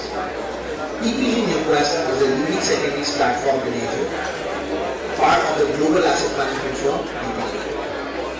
We are the longest tenured specialized secondaries platform in Asia and have the largest dedicated teams in our geographies, including India. We focus on leveraging 30 plus years of transaction experience at TPG to deliver bespoke liquidity solutions to our GP partners with a focus on GP-led regulation vehicle transactions. The secondary market in India is evolving rapidly and we're very excited to be part of this continued journey. What began as end-of-life solutions for tail assets has transformed into top-tier GPs choosing to do regulation vehicle transactions for their trophy assets to help compound these assets longer while delivering liquidity to their existing funds. Our sister platform, which focuses on the European and American secondaries market on PPP solutions, is witnessing phenomenal success with single asset series. We believe Asian and Indian secondaries markets are on a similar vision. We at TPG Newquest want to be a partner of choice for GPs across Asia. Hence, we are very excited to partner with Ivca for the upcoming secondary summit. We look forward to engaging with the ecosystem in meaningful conversations and highlighting the deepening of the secondaries market. I hope you will be able to join these conversations and look forward to seeing you.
Ajit भाई उसको centre करने बोलो ना जरा hello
chair आ रहा है, दो जो बाजू में इस साइड के है, वो चेयर इस साइड पे, हाँ थोड़ा गैप लग रहा है ना बीच में, हाँ थोड़ा गैप लग रहा है।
Alright, welcome back. Ladies and gentlemen, requesting all our members of the audience outside in the pre-function area to please join us back at the time we resume with our next discussion, which is a panel discussion on direct and GP-led secondaries reshaping private markets. So I would urge everyone to please join us in and take a seat. In case you are having your tea and coffee, I would request you to grab your cup of tea and coffee inside and we can start with our discussions.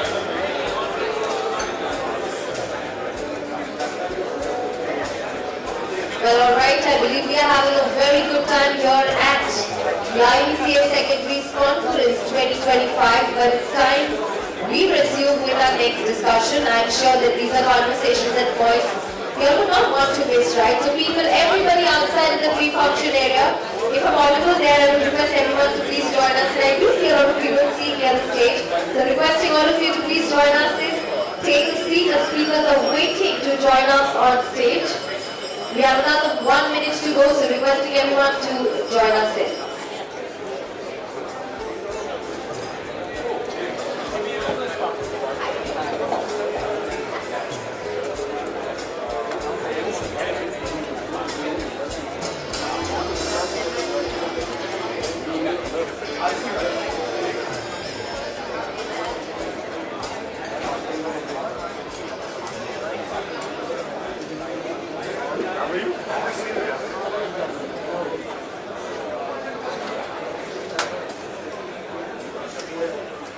Come on, everybody outside, requesting everyone to join us in. Well, I'm sure that we're having some very good time outside, but let's keep starting the discussions in the conference room as well.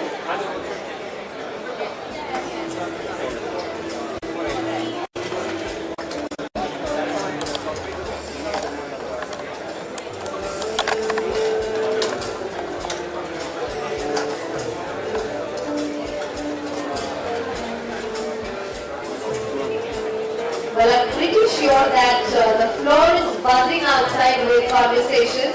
So let's get that buzz inside the conference room as well. Time to resume with our next discussion.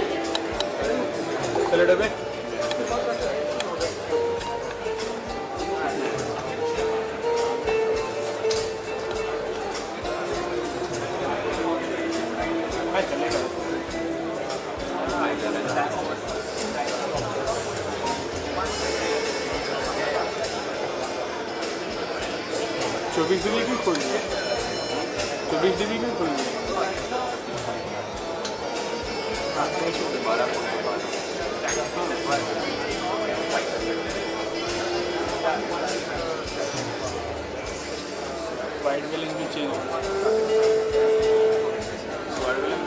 ये हिल रहा है। हाँ वो हिल रहा है। क्यों? नहीं वो पहले से वैसे ही आज थोड़ा में तो नहीं।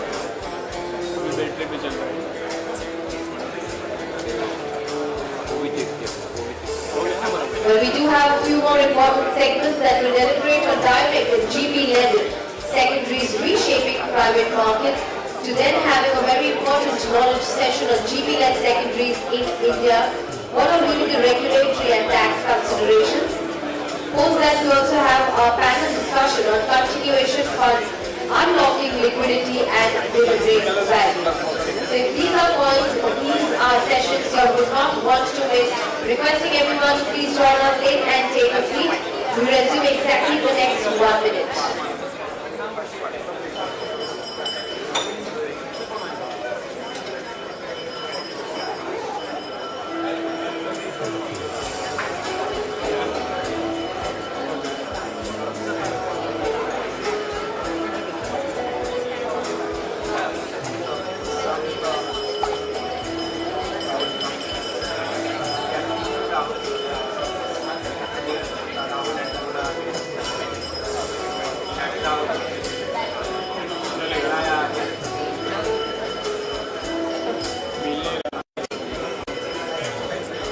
Okay, I do see a lot of people joining us and requesting everyone to please join in and take a seat.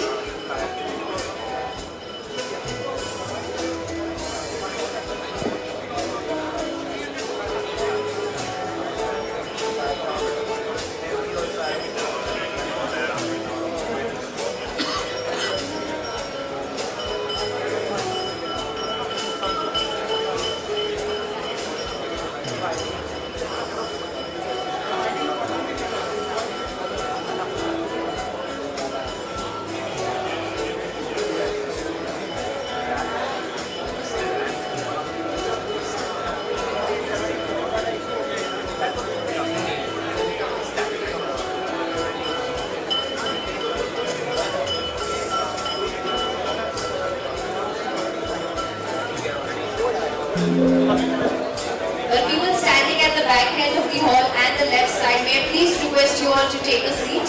Our speakers are waiting to join us on stage. May I please request everyone to quickly join us in. That's where we can start with our discussion.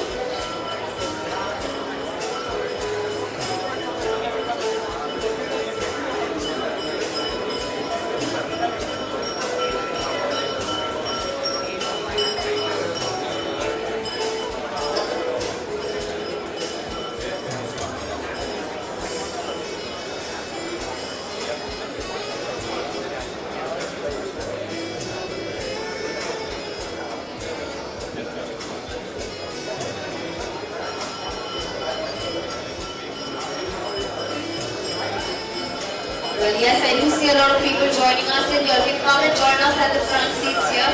There are a lot of seats on the right side of the room as well, so requesting everyone to take a seat.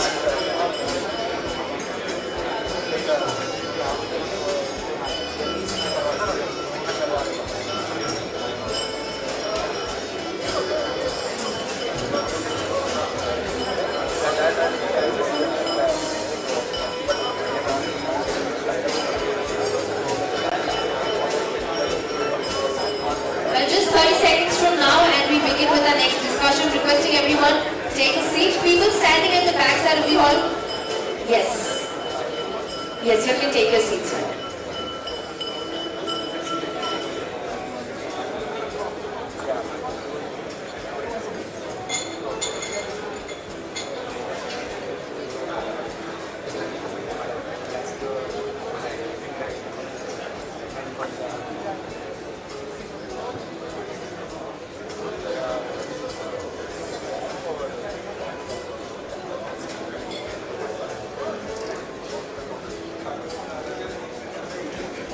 Okay, so with that, I believe we are good to begin. Okay, so before inviting our next session speakers and beginning our next session, I believe that, like I said, all of you, everyone, your attention towards the stage.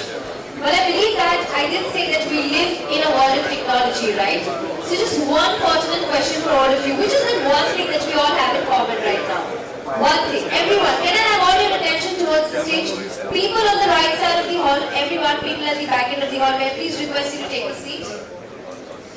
We only kickstart when we see all our members of the audience seated. Yes, can we do? Yes, we will continue with those networking and discussions later in the day, but till then, let's begin. Okay, so my question to all of you is, how many of you all have a cell phone in this room?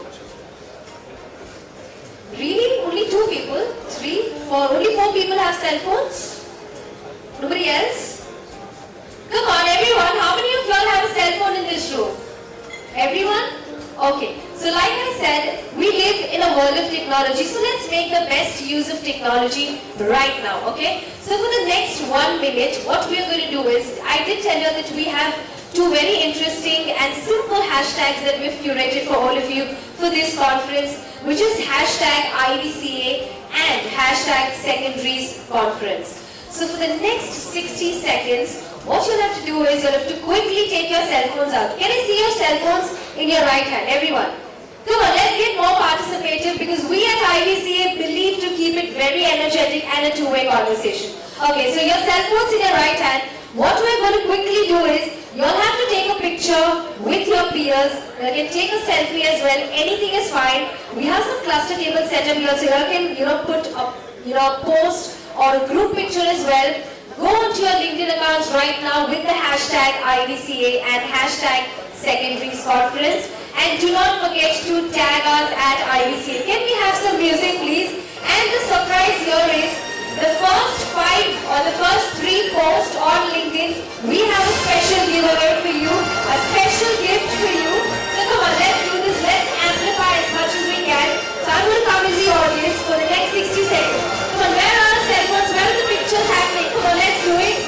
Let's take one picture with your group or with your peers with the hashtag IVCA and hashtag Secondaries Conference. Do not forget to tag us at IVCA. We have a very special giveaway for you. So the first 5 posts that we see on LinkedIn, we have some special gifts for you. And trust me, our social media teams are on that. So do not miss to posting onto your LinkedIn accounts. Can we have some louder music, please? Come on. With the hashtag IVCA, okay, I see some fantastic pictures getting clicked here. But do not forget to post it as well on LinkedIn. And if you do so, do not forget to tag us at IVCA. Come on, everyone. Have you taken pictures already? Yes? Come on, let's do that. But I see some good pictures getting clicked here. Ma'am, have you clicked a picture already? Anybody, come on, we can take a group picture here. Right now, let's go to your LinkedIn account. Come on, I want some energy in the room. Everyone, come on. Have you taken a picture here already? Yes? Are we posting it on LinkedIn? We're doing it, okay. Yes, the social media team is on. And you'll have to be very quick with this because the first 5 posts, we have a special giveaway for you at the end of the day. So let's do that, come on. I see some good pictures getting clicked there. Yes, on your LinkedIn account, 2 hashtags, hashtag IVCA and hashtag Secondaries Conference.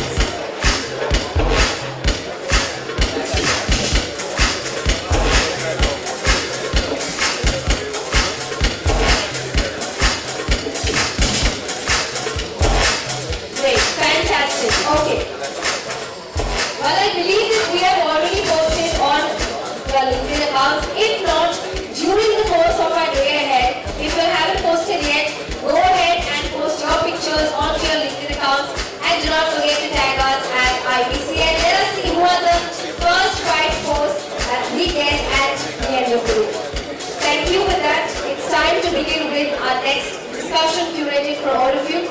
All your attention towards the stage because it is time for our next discussion that will talk about direct and GP-led secondaries reshaping private markets. Well, first up, joining us for this panel discussion, ladies and gentlemen, please put your hands together for Kuhn Kiar, partner at Ivca. Let's put our hands together. A very warm welcome. Next up, joining us on stage is Norbert Fernandez, partner at Kedro Capital. Come on, let's put our hands together. Next up, joining us on stage is Satish Muglavali, co-founder at Ivca. Let's put our hands together. Next up, joining us is Ashish Papadia, partner at Blue Venture. So very warm welcome, Ashish. And next up joining us is Rohit Bayana, co-CEO and co-founder at Oyster Global. A very warm welcome. Yes, so you can sit as per your pictures on the screen, and to moderate this discussion, joining us is Shivani Basin Sachdeva, founder and Chief Executive Officer, India Alternatives. A very warm welcome to all our speakers. We are really looking forward to this discussion.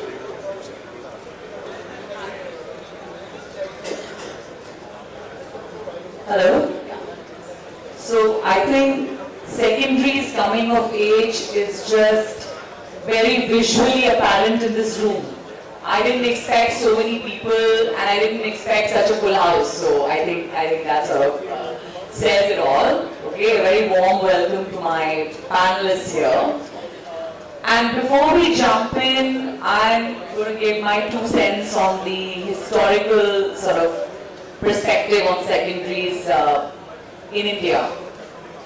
I was one of the unfortunate people to have to deal with a secondary situation in my first fund, where I had to provide liquidity to one of my LP investors after they had invested, and I raised money from several institutions, and suddenly I found myself as one of the pioneers of secondary LP deals in India. I never, that wasn't really on the cards. Wasn't something I sort of signed up to, but there I was, and it was tricky to say the least, because it was, engineering something like that, which was hadn't really been done before, and it was a little bit like changing tires of a moving car.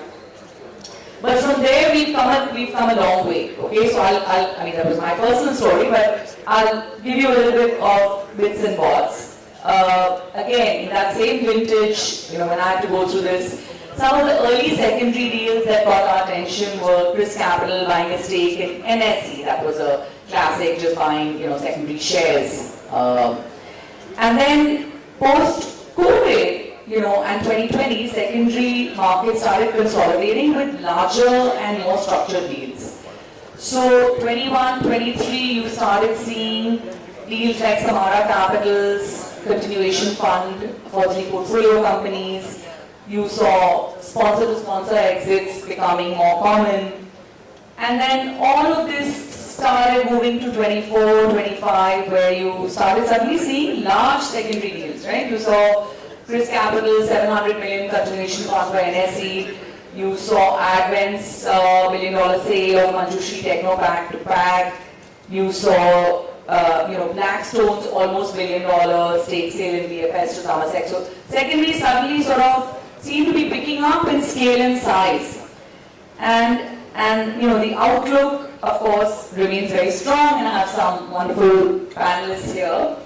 But I think as I jump into the panel, the way I would like to ask people to introduce themselves is in a slightly different way. So against this historical backdrop, right, if I summarize it, I look at global secondaries AUM quadrupling, right, over the past decade, with transaction values surging, exceeding like almost 180, 200 billion in 2025. That's becoming sort of commonplace. And interestingly, secondaries emerging as a very nice liquidity avenue after IPOs.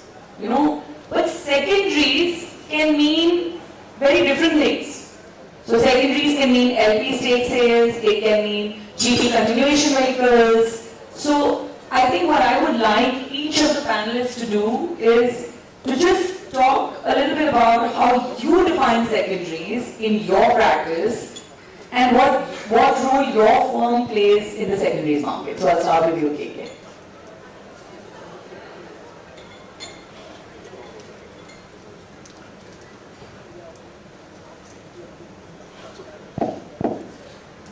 Thanks, Shivani.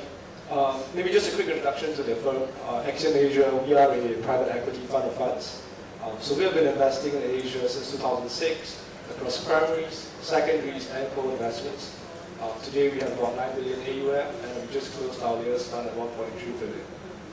I think when we think about secondaries, we started obviously with LP secondaries. I think we had earlier this today. That was about LP secondaries. And that was the kind of secondaries people were doing back then because it was the most straightforward. There were a lot of, I would say, distressed sellers, for example, during the GFC. And so that was the time to really go in and sort of buy secondaries from other investors. But I think as time passed, the market has evolved. Today, some 50% or 40 to 50% of the market is really GP-leds. And I think for us, as a firm, we have also evolved in line with the market. So other than just LP-leds, today we are doing continuation funds.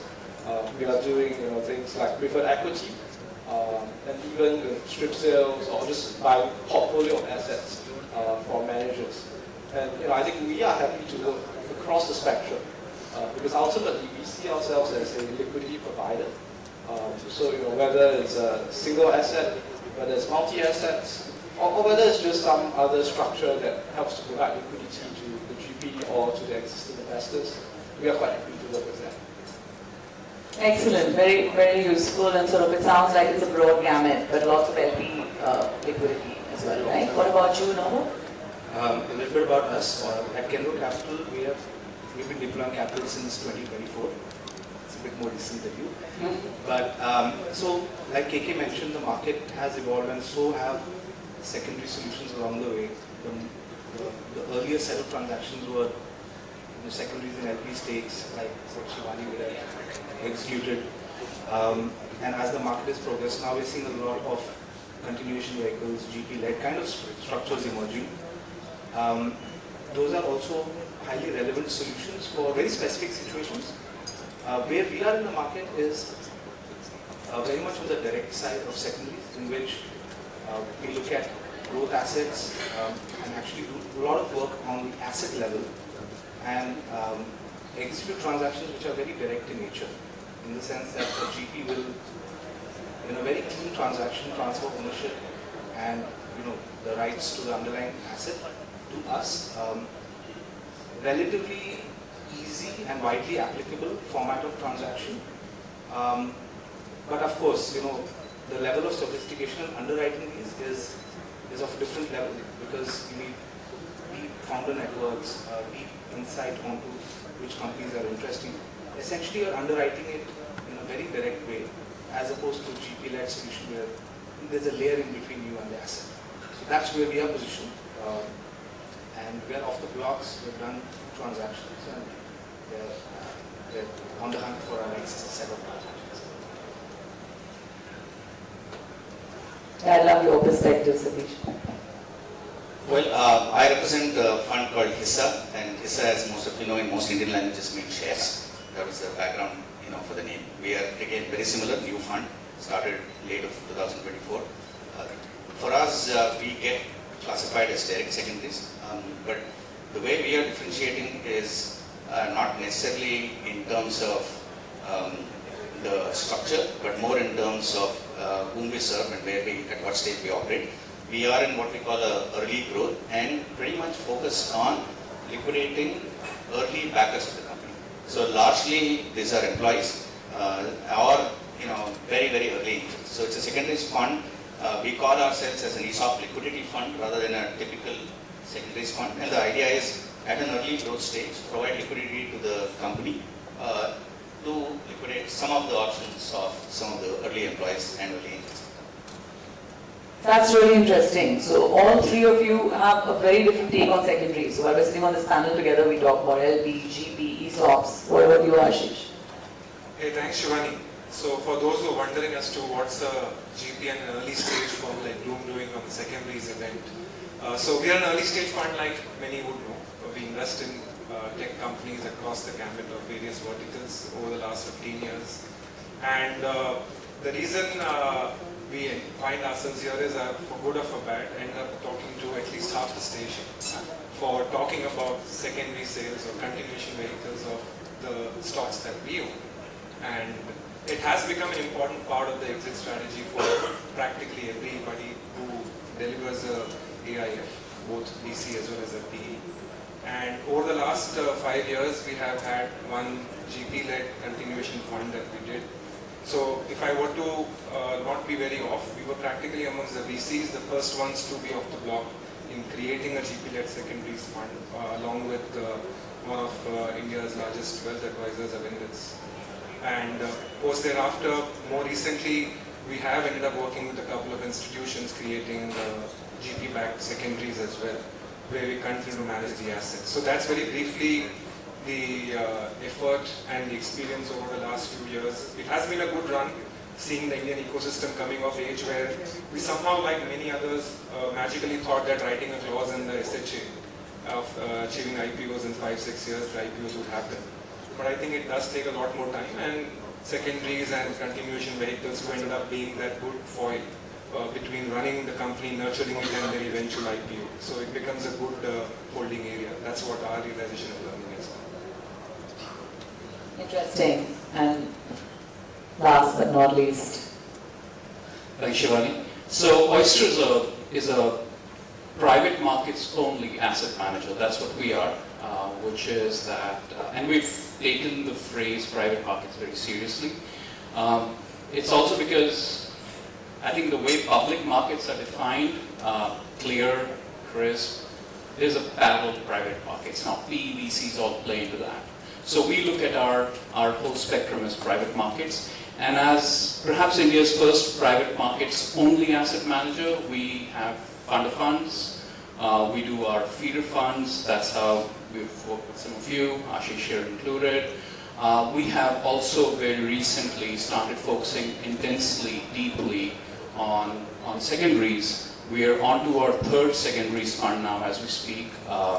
And it's such a delight, honestly, being here, because I was sharing with Shivani and fellow panelists when we were doing a prep call that it wasn't too long ago I was in New York, and honestly the agenda, the depth and breadth of the conference was pretty much exactly like this. And it just surprises me how quickly we have moved and gotten to exactly the same stage. So cheers to India and cheers to a great day today. Great, Rohit. I think on that sort of very upbeat note, and it certainly seems that way, as I mentioned, from like the appetite in the room. I would love to pose this somewhat philosophical question to a couple of my co-panelists, and I'll start with you, Norbert. India certainly seems at an inflection point. You talk about being in New York and how it seems like the energy for secondaries is almost the same. And if you look at the historical context that I laid out, it all seems to be coming together quite rapidly, right? And suddenly you're seeing much larger deals. Suddenly we're sitting on this panel where almost everyone at the panel, while we're all talking about secondaries, everyone has a very nuanced perspective from ESOP liquidity, GP, LP, etc. Okay? Why now? What is this coming of age moment for secondaries in India? What's driving this appetite? And I'm going to pull from Rohit's, perspective about New York. How does this differ from global patterns? Why is it India's time now? Sure. So for folks who are not too deep in the market, this might seem like it's come out of nowhere. But people who have been tracking the market, tracking the amount of dollars that have been invested in PE, VC assets over the last 15, 20 years, I think for them it has been steadily building, and now it has reached an inflection point, so to speak. So I've been deep in the secondaries market for 7+ years now, and I think in the early days, I do remember that I would have to go to a GP and explain what does a secondary mean and what value does it bring to a GP's liquidity planning for returning capital to their LPs, etc. That has completely changed right now. But I think the driver for this is, the simple answer is vintage. So 10, 15 years back, when a lot of the funds were raising their first fund and LPs were committing capital to those funds, what was the data they were looking at? They were looking at the team, they were looking at the strategy, trying to assess whether this is a good fit. What else did they have to go on? Nothing much. The same fund platforms are onto their second fund. Still, I think there's very thin data. But by the time the ecosystem has matured and fund platforms are onto their third fund, their fourth fund, LPs are actually asking, the real metric now to look at is how much capital have you returned on the earlier funds Because remember, LPs are not bottomless pools of capital. They depend on timely recycling of their capital. So the metrics have changed now. So now increasingly GPs are finding that this is the metric that is vital for their ability to raise the next funds going forward is DPI. Now all that has come together because of vintage. It's almost, if you think about it in a system way, it's mathematically a certainty that this was going to happen. That there's a gap in exits which needs to be covered somehow. So in a way, to answer your question, what is happening in India right now is mirroring what has already happened in developed markets. It's following a very, very similar script. But the interesting question, sub-question which you asked is what is different? And actually there is a big difference in India. Is in that, I think one thing we'll all agree here is building a company to scale and to a final-ish liquidity event in India just takes longer. Because capital markets require a certain scale, a certain kind of bottom line, and there isn't a very large mid-market acquisition kind of market in India either. So it takes longer in India, whereas a lot of the fund lives are very much kind of 7-8 years, kind of copy-pasted from Western models. So that timing mismatch is, if you think about it, it's actually far more acute in India, and therefore the need for secondary solutions to bridge that gap, I would argue, is actually more acute, and it's more interesting to look at India because there are just that many more opportunities. That's very interesting. So there was a whole bunch of reasons there, but I think one that stuck out at me is that it's sort of coming to terms with the fact that DPI is really important, and understanding that you may not be able to rely totally on IPOs and strategics. I'm paraphrasing, and therefore this is has to be looked at seriously. And Rohit, my question about global versus India actually came from you, and the fact that you mentioned that you were in New York recently and you saw literally the same energy and the buzz. So I'd love your perspective on why you think India's time is now for secondaries. What's changing? What's the driver? So Shivani, it's interesting you bring me right after Norbert. So I have a slightly different view than you. I think it completes the picture on the other end. I think Norbert's point that Indian funds are leveraged from global structures and hence they're shorter compared to what an Indian company needs to play out. I honestly think India fundamentally, given how quickly new age companies and old age sectors are getting built, I think the penetration is just massively explosive. And therefore, honestly, if in 5-7 years these companies don't get to see liquidity, it's legit to have liquidity concerns. Also, if you just take that one notch further, private markets, PVC funds have become large. They're large, they're widely participated, and they cannot remain illiquid long. Actually leveraging off the DPI metric, 2015 vintage, I'm sure everyone knows, is sitting at, on DPI, is sitting at 0.5 to 0.7 as an average. Now, 10 years in, 0.5 to 0.7 average DPI won't cut it. It won't cut it with anyone. So I think it's natural that we need secondary structures. We need it not just because LPIs need liquidity. We need it because GPs need flexibility. We need it because founders need a better control on their cap structures, on their cap tables before they go in for their next elevated round of capital raises or their next levels of liquidity, which is IPOs or whatever it is. So I think it's all just converging in a big way.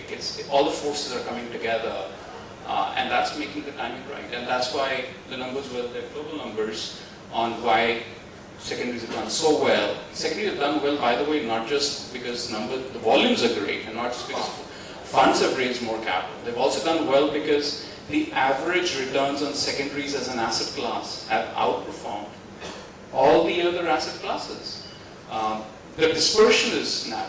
Secondary funds in a top tier fund versus a third tier fund, the dispersion is much narrower compared to a top tier VC fund and a third tier VC fund, a top tier PE fund and a third tier PE fund. I think that just makes the asset class so much more predictable, so much more loved.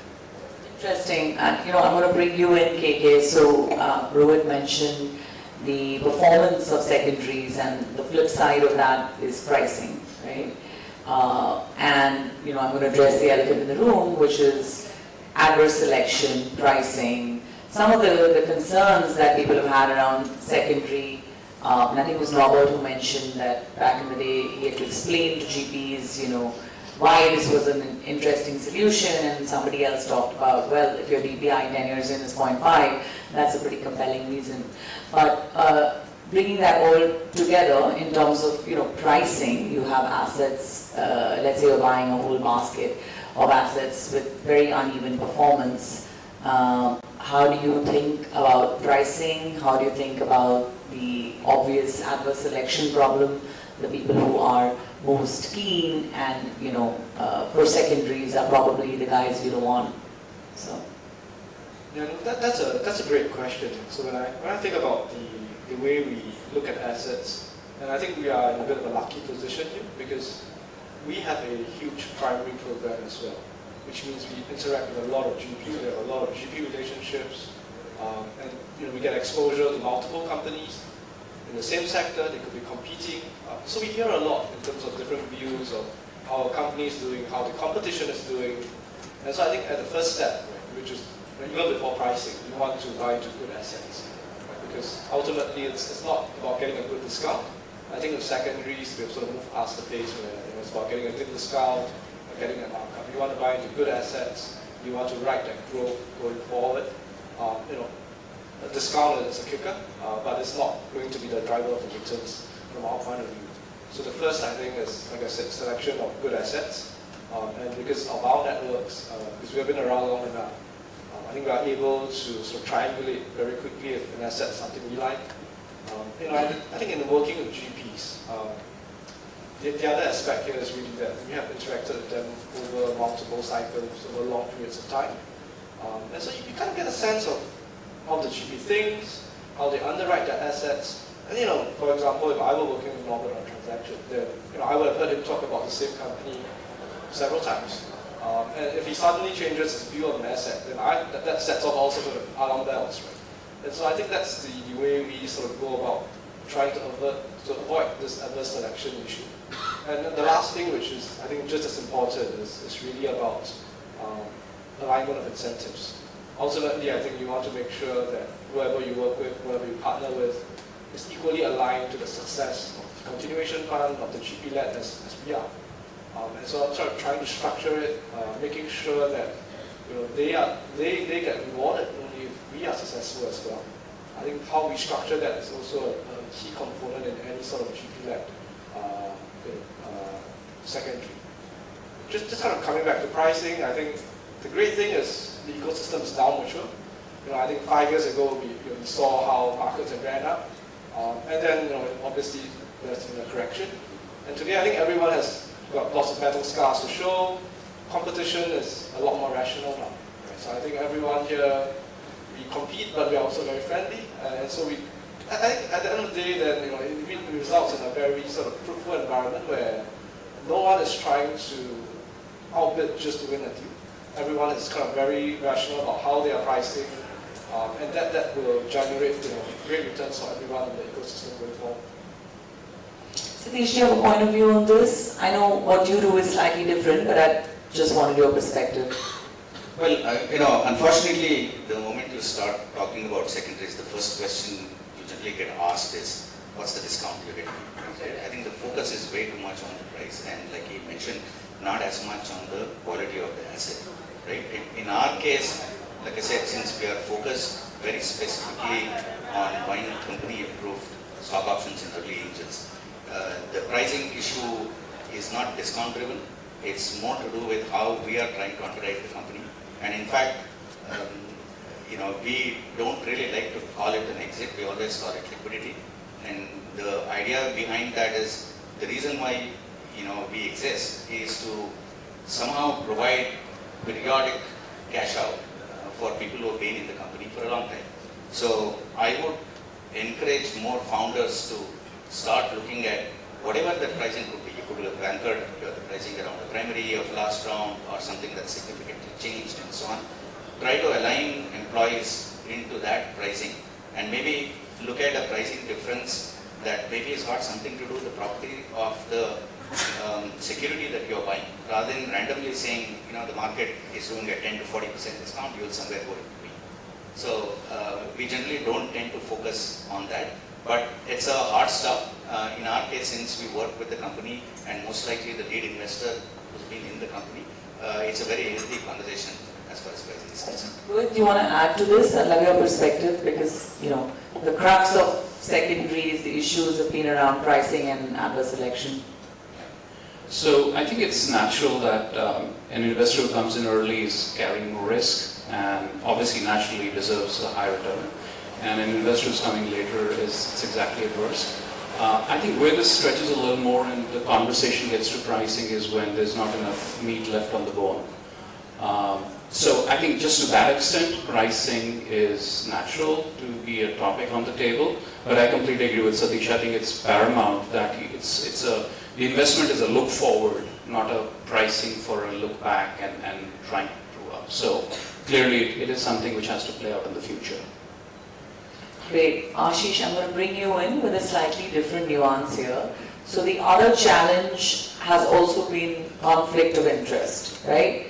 Like you have GP-led transactions gaining momentum, but the obvious conflict of being both buyer and seller. Okay? So in the US, this is typically LPACs have got very actively engaged, right?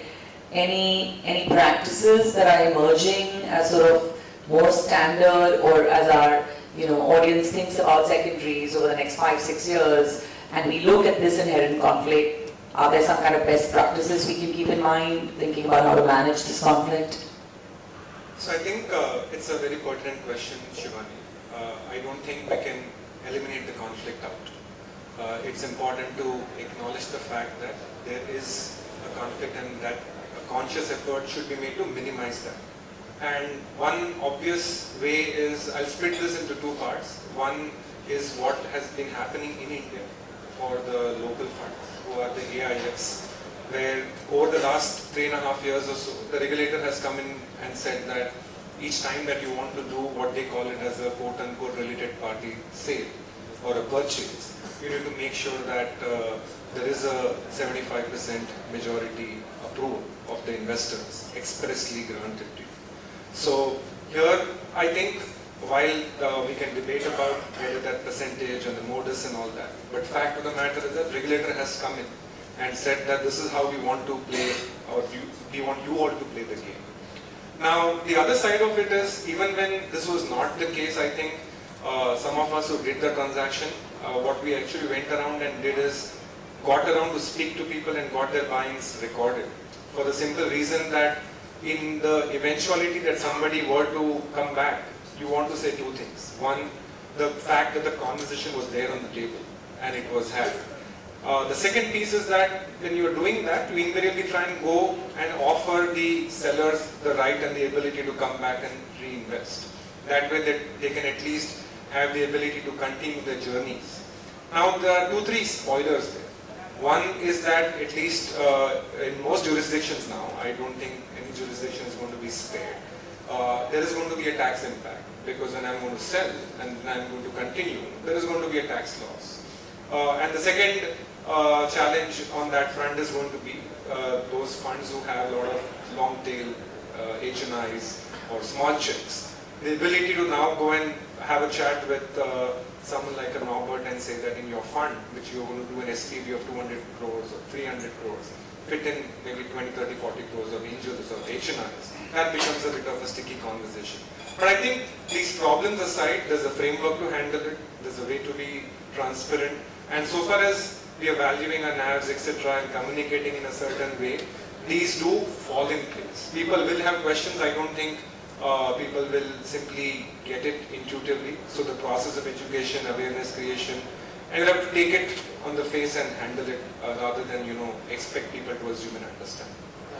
So I think this has been a really interesting panel so far, because your experiences on the secondary side are so varied, right? And we've touched upon the elephants in the room like pricing, adverse selection, conflict. But I want to move into slightly more upbeat, perspective. And I would love each of you to talk about the outlook of secondaries. I mean, obviously, if you all are committing your time, your careers in this, you're obviously very bullish about it. So what is your outlook for India over the next 5 years? And if it would be great if you could give me an example of a secondary deal which has been a win-win, either something you have done personally or something that you've seen in the market that you think is very interesting. I think the audience could get a lot out of that. I'll start with you, KK.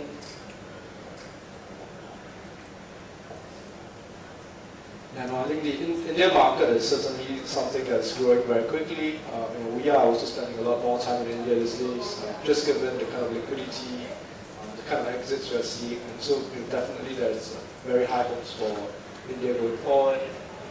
You talk about secondaries that we've done, and I kind of just come back to the point earlier around discounts. In India, most of the secondaries we have done recently actually have essentially no discount. And that's the beauty of it, because then it becomes a bit of more of a win-win situation when you are dealing with exiting LPs on one side. They don't feel like they are losing any value by exiting to you.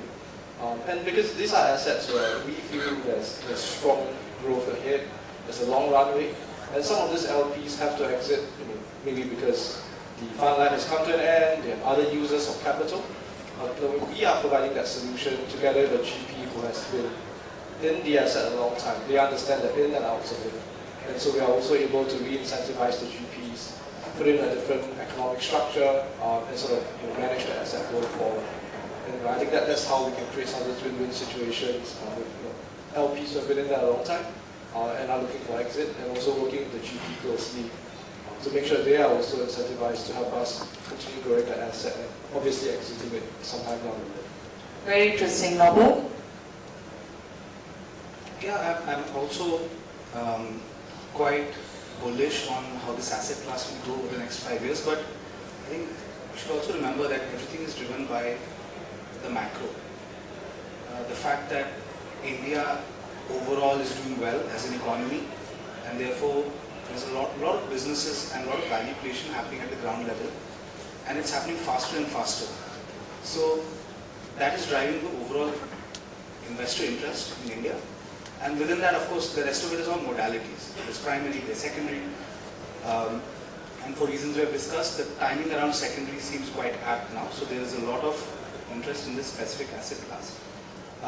But specifically within secondaries, there are, I would say, broadly 3 types of solutions if you were to bucket them. One is LP stake solutions, then continuation vehicles or GP-leds, and the third is directs.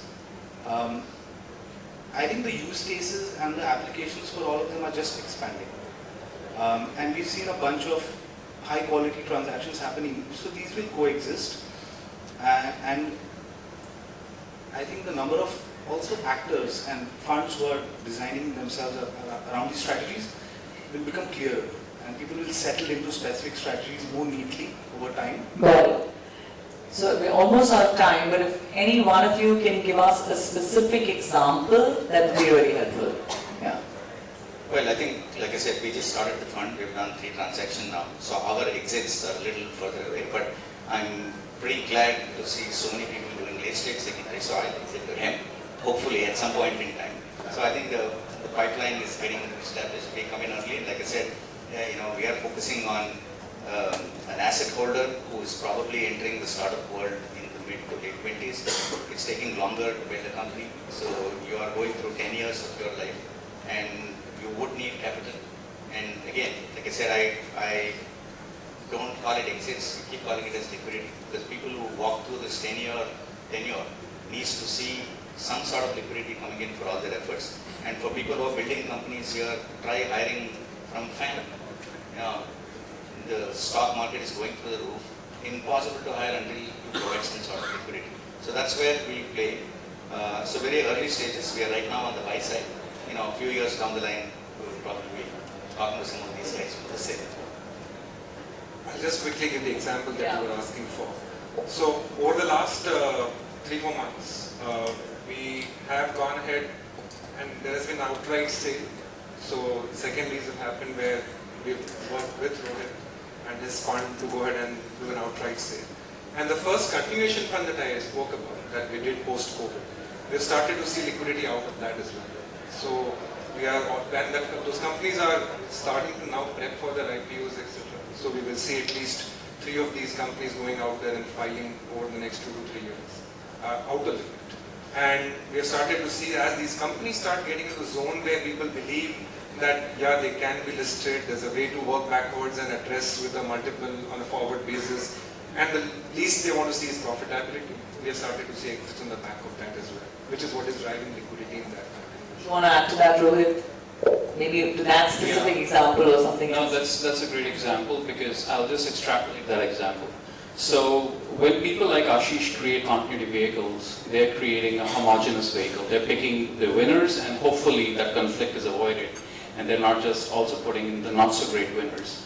When people like us are working with people like them, we're working with Ashish and 3 other Ashishas in building a heterogeneous vehicle. Because what we're doing is we obviously want to pick the best of his and the best of the others. So those structures are not continuity vehicles, but those are pretty standalone, stand by themselves asset structures, which have 4 or 5 high concentrated bets on 4 or 5 winners, which obviously in a short-term 5-year product, not a 10-year product, are giving liquidity, transparency, speed, most importantly trust, because when you're dealing with counterparties which are as wonderful as these guys here, you're creating the ecosystem on the back of trust, and if there is no trust, honestly, there is no market. We're all here for no good reason. Excellent. Nicely put. We're almost out of time, but I'm going to end with the perfunctory rapid fire. And just a couple of questions. I'll start with you, KK, of 10 seconds to respond, and I'll move on. So the secondaries market, we talked about the fact that it's quadrupled over the last decade, and let's put a number on it. Let's just guess, right? How big this can be over the next 5 years? 25 billion, 40 billion, 100 billion? Easily 25. What about you? Come on, you can't think so much. Next. 40. Yeah, you? Well, I really don't know. One word answer, 25, 40, 100. It's 1% of 6.5%. Okay, next, Ashish. Yeah. I will go with 40. 40, and you? I'll go with 100. 100, okay, awesome. Awesome. One word to describe your outlook for 25, and I have bullish, breakout, transformative.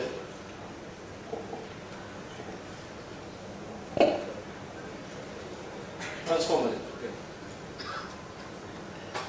Breakout. I'll go with breakout. Bullish. Bullish. Nice, okay. And if secondaries were a movie in India, okay, what would be the genre? Blockbuster, thriller, slow burn, classic. Come on. This is a Blockbuster, romance story thriller, that's slow still playing burn. out. Sorry? Romance story that's still playing out. What about you? Romance story, but ends well. Okay. Well, a lot of drama and action. Okay. A thrill that will see us through eventually. Stable, very stable. Stable, boring, slow burn. Boring, okay. slow. Awesome. Okay. I love boring. Okay. Great. Thank you guys so much for sitting and listening to this, and a round of applause to my panelists for their great work here. Thank you so much. Let's give a bigger round of applause one more time for all our speakers. That was a very excellent discussion. Thank you so much, Shivani, for beautifully spearheading that conversation, and to all our speakers for joining us here. With that, may I please invite on stage Lavanya Ashok, partner, Growth Equity Trifecta Capital, to join us and felicitate all our speakers with a memento, a token of appreciation.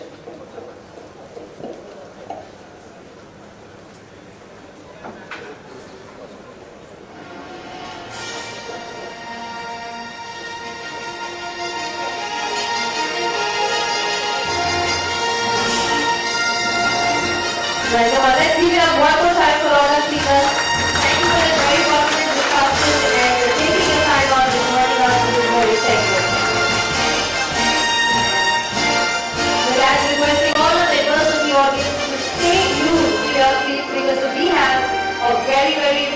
session coming your way on GP-led secondaries in India, regulatory and tax considerations. Well, yes, of course. Let's get a wonderful picture clicked together.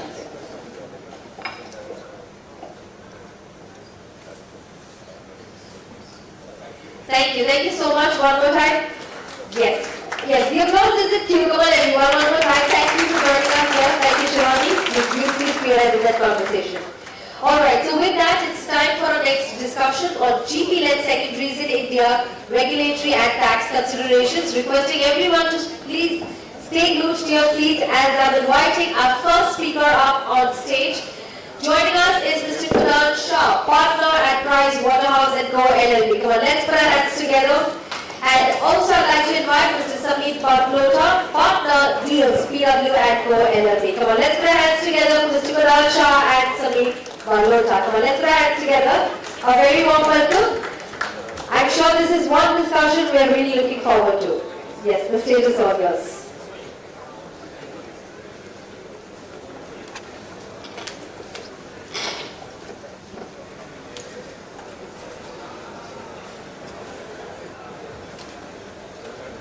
Good afternoon, everyone.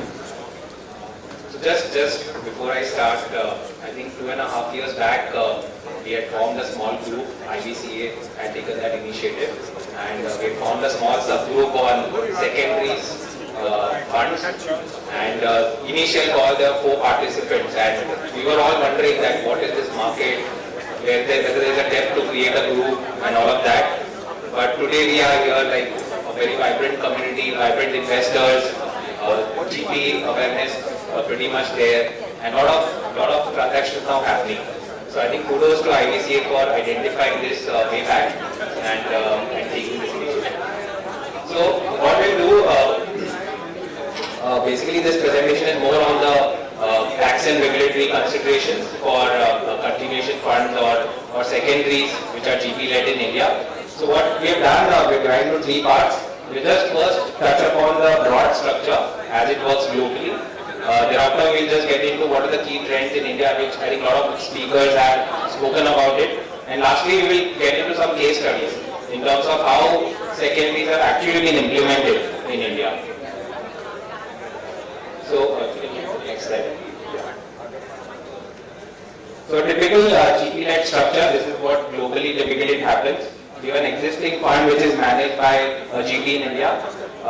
Basically the intent is the LPs are there, they want an exit or they want a liquidity, and that's where we set up a continuation fund which is a separate fund. We transfer the underlying portfolio companies, which are the residual portfolio companies, to the new fund, and the existing investors have an option either to continue in the new fund or to take a cash exit.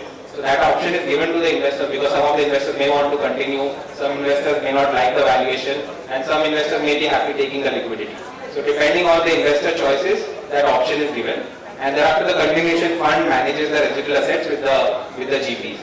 Now what happens here, if you look at, one is there's a price negotiation, there's a value discovery which has to happen, which is largely based on, there's obviously a discount to on account of the liquidity risks which the new investors take. Secondly, there's a reset of the GP economics because obviously the old fund reached its end of the fund tenure and there's not much management fee or incentive left.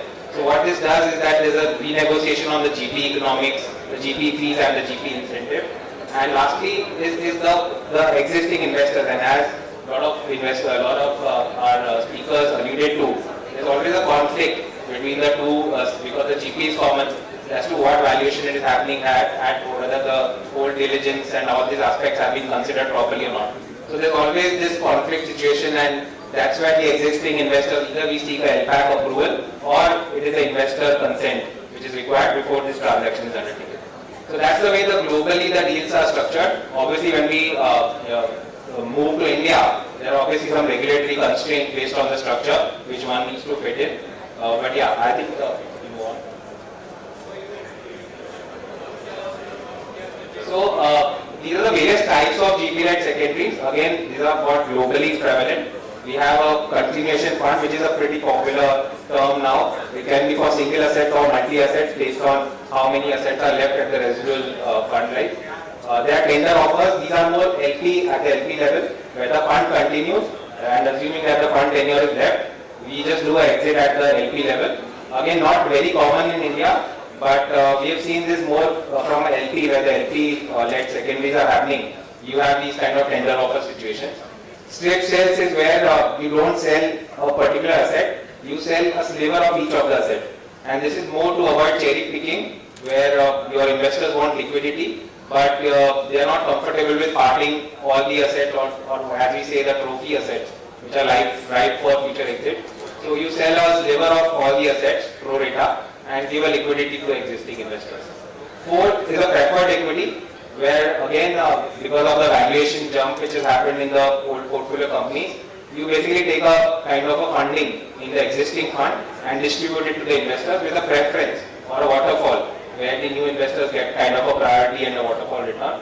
And lastly, and which is again happening a lot right now, is new LPs, where you staple an existing fund, where you transfer some of the interest to the new LP, and he also comes in the second fund or the new fund which the investor is raising. So basically you sweeten the deal for the LP, where you give him a combined combination of the fresh assets as well as the past historic assets. So from a GP perspective, what are the benefits which one has? So one is obviously the continuity for trophy assets. So as you know, like there's a lot of cyclicity involved in terms of exits. We are seeing a lot of capital markets, vibrant capital markets and exits happening through that route. And at times you have cyclicality in that, where the markets may be down, you may not want to list it at that point in time, and you may want to wait.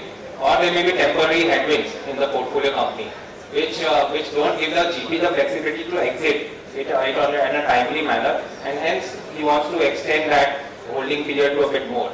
So that is what is a benefit to the GP. It allows him to hold it further. Third is the regulatory restrictions, and this is typical to India. In India, we don't have that much flexibility to extend fund tenure.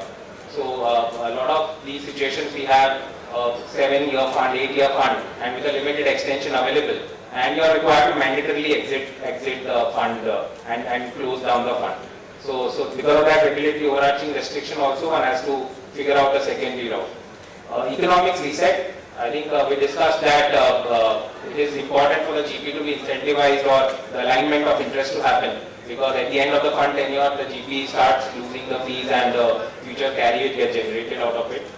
Attract new capital. A lot of situations you have at the portfolio company needs more funding, right? Further funding to grow its business to reach a particular stage. Now that again, the current fund may not have future commitments left, and that's where you rejuvenate this whole thing, where you move it to the new vehicle and have some kind of a fresh funding also obtained from the secondary investors which participate. And lastly, the liquidity options to the existing LPs is what it provides. So I think these are the benefits which are now emerging. Starting just 2.5 years back, it was more like a lot of these assets were treated like a dud assets, where the GP wanted to close down the fund and move it to the new fund or something like that. But now this trophy asset concept is emerging because of the vibrant capital markets and a lot of use cases of even startups and listings which are available in the market. Benefits to the LPs, obviously this is for the new LPs, so they get access to the trophy assets. Their risk is slightly mitigated because they know they have full visibility on the underlying assets, and based on that they can take a decision making on whether to invest or not. Risk reward profile, there is obviously a discount. These are some of these assets are very ripe for future exits or listing, and there's a risk reward profile which is clearly there. And portfolio optimization, so where they can club some of their investments to this and some in new funds. So it gives an overall portfolio optimization from an LP perspective. So I think we have not put names here. I think most of the cases which are practical precedents now in India, I think already the speakers alluded to. But what I've identified is a few themes which on a very overall macro basis are happening in this continuation funds market. The first is, most of the GPs, on an average, the GP-led funds, they are approaching a second or a third fund. On an average, I'm talking. Some of them are obviously fourth fund and fifth fund. But on an average, second or third fund cycle is where most of the GPs are right now. And some of the funds are obviously approaching end of the fund tenure. And that's where there is a need from an India regulatory perspective to show kind of a exit or a liquidation of that particular fund. Second is a vibrant set of Indian GPs. So the AI growth, I think everyone knows, and there's a critical mass in terms of lot of investing companies, lot of GPs in the market. And hence there's a vibrant market both on the portfolio company side, vibrant capital market, which like a lot of portfolio companies will come up for listing in the next 3-4 years. And obviously from a fund investor perspective, there's now a whole fund of fund developing where a lot of secondary fund of fund are coming, identifying this particular trend. So a lot of liquidity is coming in the market, and this is in a way helps for the GPs to raise new funds also. Because now you know that you're not limited to an exit by way of listing or strategy. There's one more option for liquidity available, and it allows the GP to take fresher bets, newer bets, where he has a deeper conviction. Most continuation funds right now we see are in the PE fund space. There are one or two, I think, which again were discussed, which have happened on the VC side as well. But what we see this trend globally, the way it's worked out, it will get into multiple asset classes. So for example, the next one I feel is infra assets, where right now I think there are a lot of exit avenues available to infrastructure sector. But a lot of infra platforms are being developed by the infrastructure fund. So those will ideally look at IPO listing, and hence there will be one more avenue which will be available for them. And I think that market will develop in the future. In most cases, continuation funds are being raised for single asset or multi-asset, which are like largely 2-3 assets. And there will be like generally a 1 or 2 trophy assets in that which are right for listing. As I said, the fund of fund investors are like pretty much a lot of secondary fund of funds are there in the market now, given this need for the secondary continuation funds. From a regulatory perspective, there are no specific regulations from the SEBI or IFSC or any of the regulators to enable a continuation fund. But what has fortunately happened is some changes have happened or liberalizations have happened in the regulations over the last 2-3 years, which have enabled use cases. So I'll take you through some of the use cases which have developed. But honestly, I think that will be the next initiative from IVCA and other industry players in terms of creating a separate framework and moving out some of the friction points which are there in establishing a continuation fund. And lastly, I think IFSC is becoming a popular alternative for most of the continuation funds, and I'll again take you through some of the case studies as to why that is so. But yeah, that is proving to be an alternative, popular alternative for most of the continuation funds. So I'll just take up 3 case studies and in the order of how initially it used to happen and now how it is happening. So this was a typical offshore funds to offshore fund situation. And as you know, like the earlier stage of GPs, we didn't have a domestic fund in place. Most of the funds were offshore, or if it's a global fund, obviously it's offshore. And in those cases, in many of the cases, you used to have a SPV structure, where a lot of these assets used to get invested. So there would be an offshore fund, which will invest through an offshore SPV into the Indian company. And in that case, we have seen a lot of continuation funds coming into play, because obviously it is difficult to buy at the offshore fund level, given the past liabilities, past risks, past indemnities on the transactions which would have been there. It is a bit difficult to have that transaction at the fund level, and that's where we see this coming at the SPV level, where one can just transfer at the indirect level and allow the continuation fund to be there. So basically here there is obviously a tax trigger for the rollover LPs, because obviously the exiting LPs will have to pay tax, but for the rollover LPs also there is a tax even though they are rolling it over. One can consider it as an indirect transfer exemption which is available to the offshore fund, as most of the treaties have an indirect transfer exemption. One has to comply with the valuation norms. So any sale, the offshore fund, it has to be at a minimum base valuation, which is the section 50 CA valuation as we call it. So one needs to comply with that, otherwise there's a tax imputation. Transfer pricing. Now if the manager is common, generally there's a requirement that this has to be, and assuming that the controller is with the common GP, there's a requirement that this needs to be at arm's length from a tax perspective. So again, if it's a GP-led secondary, one has to just take specific note of how the valuation and pricing will be justified. There's no reset of the period of holding here because you're transferring at the offshore level. So when you transfer at the level in the future, you get all the benefits of the past period of holding and the cost. And lapse of losses generally will not happen because you're not transacting at the India level. So if there are losses in the Indian company level, that can continue to be carried forward. Now what are the regulatory considerations here? I think because it's an offshore fund regime, there's a lot of flexibility available in how you structure the continuation fund. There's no concentration limit generally applicable there. Conflict is easy because in most of the offshore fund documents we see a LPAC consent which is required and not really go to each of the investors and take a consent. Valuation, again we discussed LPAC level. Leverage is one more important point that in some of these continuation funds we have seen, they want to take some leverage and do kind of a leverage buyout. So that again is permitted at the offshore fund level a bit easily. Regulatory approvals obviously will be required if there is a regulated entity in India like a RBI or a insurance asset. And in this one, offshore assets are also permissible. So it could be happening that the holdco is in offshore. In that case, the target company is in an offshore company. So this allows that transition to happen. So as we move now, like a lot of GPs have now shifted domestic and they've raised domestic funds. This is another kind of vehicle which again is SEBI-regulated structure where you create a domestic continuation fund which is a SEBI-registered AIF and the domestic AIF transfers to the domestic continuation fund, the residual Indian company assets, and you have some in the LPs rolling over and some new LPs coming in. Now, these are very limited cases where this has been possible, and the primary restriction I would say is the concentration norms. So in AIF, as you will all be aware, there is a 25% concentration that a single portfolio company cannot exceed more than 25% of the overall corpus of the fund.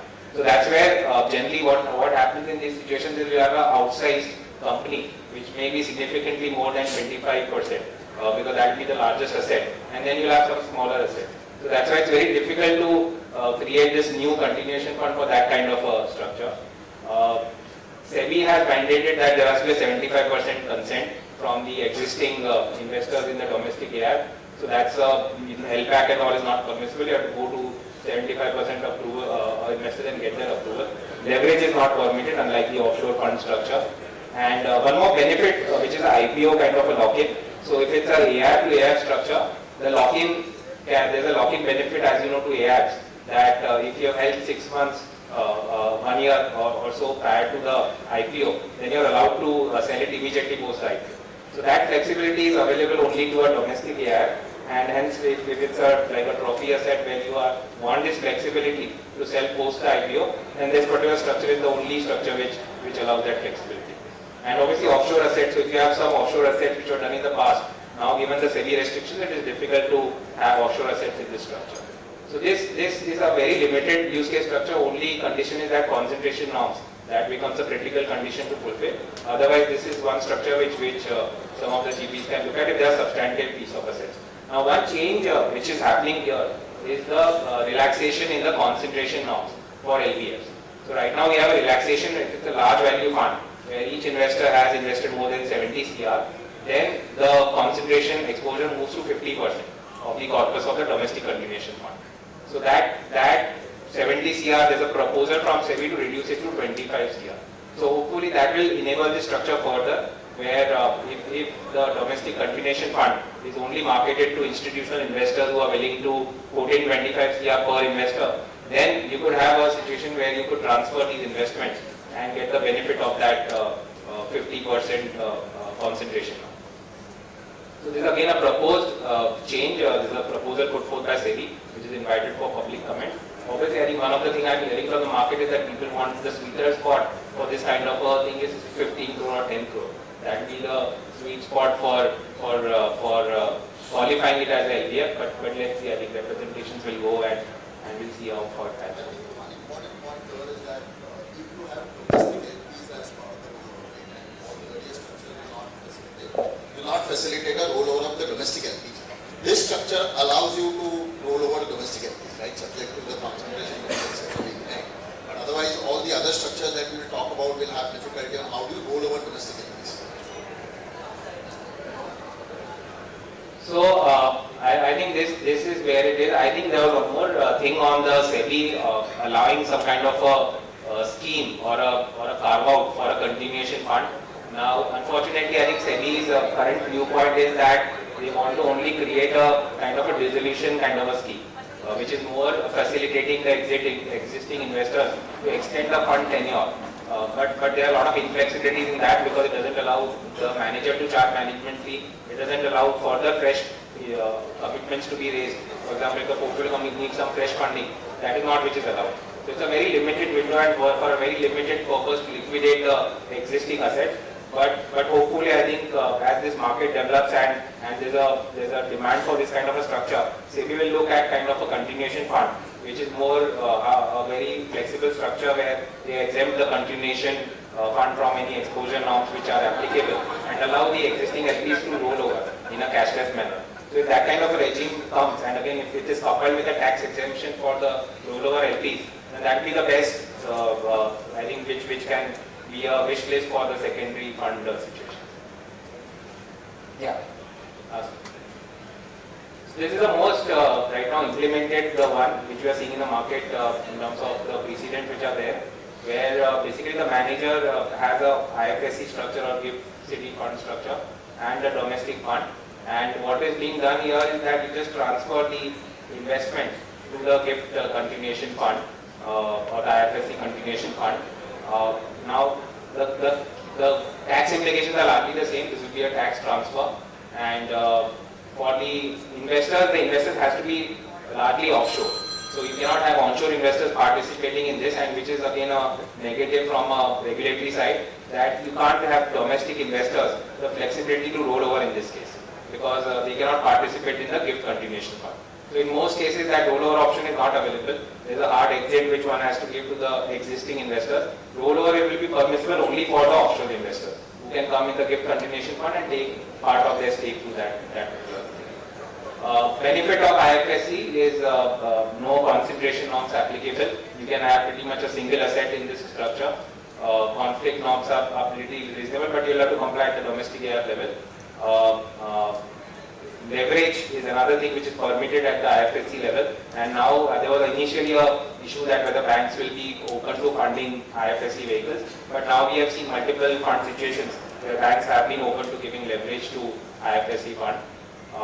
Domestic investors will become, one more thing is FDI, so this will become a domestic, assuming the domestic AIF is a domestic GP, this will become a domestic to foreign transaction.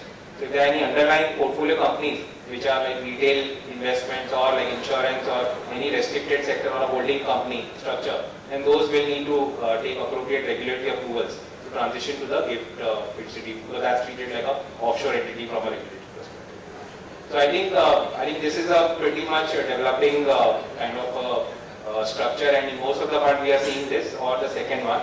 The first one, because the offshore funds are slightly now branched out, I think we are seeing limited cases there, but yeah, large private equity global funds, they are happening to the first kind of structure. So I think that's about it from our side. So just one more point here, when there is a domestic to gift transfer, because it's an R to NR as Samik mentioned, there is a requirement to actually rotate cash even for the rollover guys. Like a lot of the situations where we have seen a gift to gift transfer, where you can actually do for the rollover in a non-cash manner, or an offshore fund to an offshore fund CB, where you can actually do it in a non-cash manner. Here you have to actually move cash, and therefore to that extent there is a little bit of a currency risk also you end up taking, and there is a cash flow arrangement that the new vehicle will have to create to actually rotate it back. And this also gives efficiency from a GP carry taxation standpoint for future, right? Because if you are in a gift city structure, there is an efficiency because of the tax holiday that is available to the FME entity. So that way also it creates the benefit for GPS. And no GST on the fee, right? Because if you are in a domestic structure, so if you are in the domestic structure, so whatever fee that you earn on the CB would be subjected to an 18% GST, right? Which then becomes the entire vehicle quite expensive. Whereas if you are in a gift structure or an overseas fund structure, there is no GST applicable at least on the fee. On the carry, at least the aspiration is that there should not be a GST on that. But in a domestic AIF structure, you are more vulnerable to a litigation risk on GST on carry versus what you would have been in a gift or an overseas fund structure. If there are any questions, happy to take.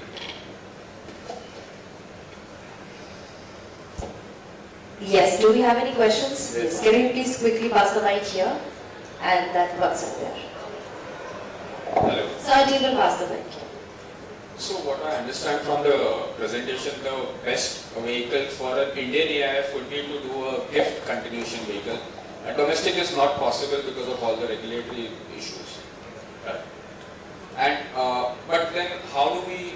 So domestic will become possible after this LVF consultation paper comes through, and if you have like 2-3 assets where 50% concentration also able to meet, in that case mostly a domestic fund will also become possible. Because see what is happening there is that there are a lot of fund of funds, which are, some of the fund of funds have both pools available, offshore and onshore. But there are a lot of fund of funds now coming which are onshore also. So you will have, like based on where your investors are also, because the investor domestic cannot participate in the offshore vehicle. So one will have to see what are your investments and what is your investor base, and based on that decide. Yeah, so that's what. So it will. If I go for a gift vehicle, I cannot roll over my existing Indian LPs to the gift vehicle. I need a completely set of offshore gift investors. So, Kunal Samit over here. When we are doing an LP to LP transaction, and now you have several funds which are domestic AIFs, and if it is an international LP which is buying out a local LP in a domestic AIF structure, what are the challenges you see, regulatory and tax issues? So if I understand your question, Pratibha, you're saying there is an AIF where there is already a domestic LP in that AIF, and now the offshore LP wants to buy the units of the domestic LP like a secondary. Right? So I think one is, of course, it's a resident to non-resident transaction, so one has to get a fair valuation done, which hopefully should not be a problem unless there's a discount that is happening, and then you have to justify the discount from a fair valuation standpoint, because if the AIF is marking up the asset at a particular value, but this is happening at a discount, so you'll have to do a proper valuation and price determination why the unit value is different than the underlying value. So that is one. I think taxation standpoint, one big issue, and depending upon whether it's bought at a discount or at a marked up value. Because if it is bought at a marked up value, then the new investor may not get the increased cost base that is paying for the units. Because the way the AIF taxation works, it's a look-through taxation, which means the cost basis of the AIF is what is considered to determine the tax liability of the LPs. So to give an example, if an LP has invested 100, but on a secondary is buying it at 125, the underlying portfolio cost is still at 100. So that 125, which is the new cost base for the new LP, is not factored in when the AIF taxation is calculated. Now, whether that new LP can claim a loss upon eventual liquidation or not, I think those are all technical positions, but from an immediate cash flow standpoint, the AIF will withhold the tax on the cost base of 100. So that's I think that's about it. There's this 56 again, because we're getting the fair valuation certificate, so the buyer gets taxed if he's buying any undervalued asset. But I think in this market, most of them have got comfortable with the 30 to 40% discount as the right valuation for an AIF unit compared to the NAV value. And the international fund that invests will have to do certain tax filings in India and stuff like that. Yeah, if it is a domestic AIF, yes, they'll have to do tax filing. They'll have to take PAN also. Now the units have to be in demat form, so they need to take a PAN to actually acquire units in a demat form.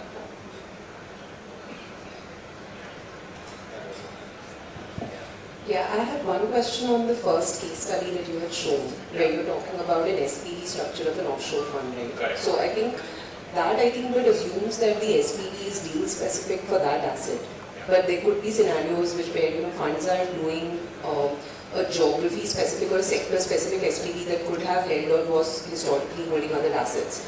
So how would you address historical tax liability issues in those scenarios? What we've seen there, that if it's like in global fund, generally you have a SPV tax to each portfolio company, because these are pretty larger, there's a leverage attached to that fund and to that portfolio company, so generally that is the case. And it pretty much works pretty well there. If it's kind of an India focused fund, you may have situations where they have not done an SPV structure. They would have directly invested from the fund itself.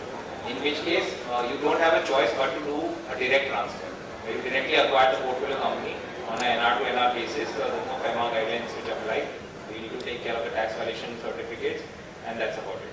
We have found it a bit difficult to do these deals have come in the market where you want to do the transfer at the fund level, where the fund itself has last 2-3 assets left and the new LP is willing to buy that. But we have faced a lot of difficulty on the past liabilities. Is where like those deals have either fallen through or we have just done it directly. Yeah, that's what I was curious about, because even with an SPV, you could have like other assets have been exited and say there are 2 remaining that are getting acquired now in a secondary. You could still want to, I was wondering if there are like solutions in the market like insurance or other ways that you've seen that are used to address this, or is it something that's not really seen as viable at all? So yeah, there are a lot of these old CVs that were created were actually out of the Mauritius or Singapore 2-tier structure where people have sold the lower tier Mauritian entity into this. I think the key driver there was that from a rollover LP standpoint or the exiting LP standpoint, there is no tax because we would have relied on indirect transfer. And the offshore SPV was also having certain grandfathering benefits. So there was a benefit for the new guy as well as the old guy to transfer the OC SPV. Or if there are certain regulatory constraints that I didn't want to create a filing in India or maybe with a ROFO with a promoter in India, etc. is where people have transferred the OC SPV. But one big disadvantage of that is if you do not have a treaty benefit at the offshore SPV level because these are non-grandfathered states, there is a cost-based erosion that happens. So same point that we discussed about the AIF having cost base of 100, here also the offshore SPV will still have a cost base of 100 and you would have bought it at a premium. If you bought it at a discount is helping you, but if you bought it at a premium then you are losing that cost base.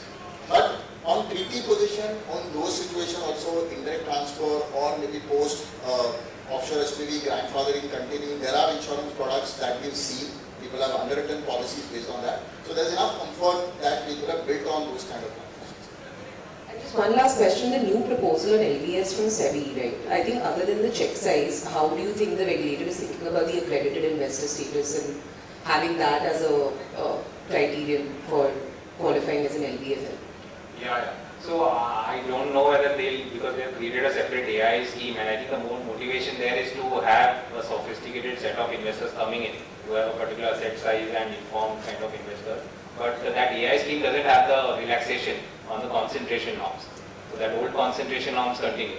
So that's where I don't think they'll be merging the two. They'll probably keep that 25% sacrosanct for the AI scheme. But maybe if there's a relaxation on the LBF side, where they bring it slightly down, then probably we'll be able to cover a lot of use cases in that particular situation. Yeah. Thank you everyone. Thanks for giving us this opportunity. Yes, I believe with that we draw close to this presentation. Can you have a big round of applause for Sandeep and Manal? Thank you for joining us for this presentation. Would request you to please take the center stage. We'd love to get your clicks together. If you can take the center stage, please. Please join us as well.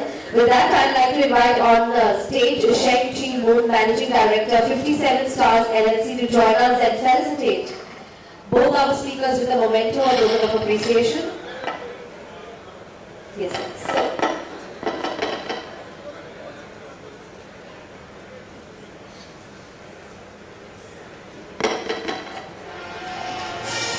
Well, indeed, a very crucial, pertinent and informative presentation. Let's give up one more time.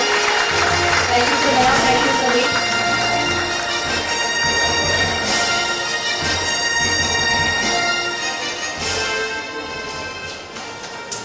Thank you so much.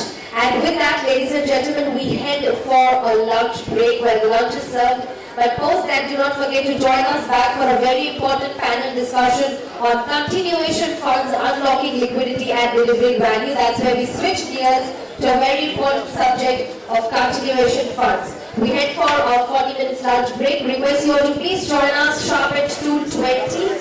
That's where we begin with our next panel discussion. Till then, have a very good time. 2:20, that's where I see you. Thank you.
just saw some sales sheet. I'm assuming saying is this the costing and all that. So I'll have to look at that. I can't remember. I don't know where she got this from. But okay, I'll have a look. I'll just tell her that I'll just call you. It's not urgent, right? Turning out to be near your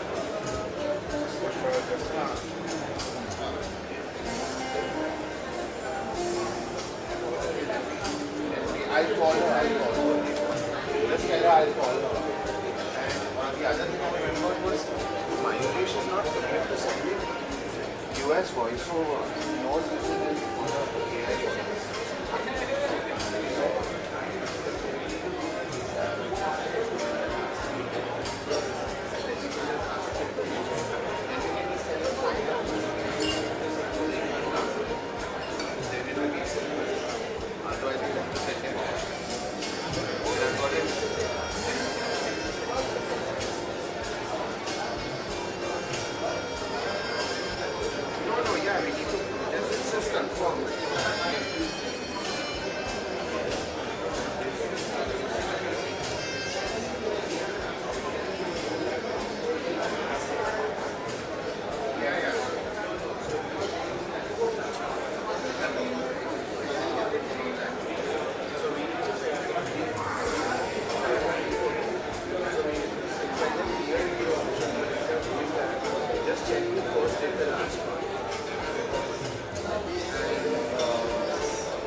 our model.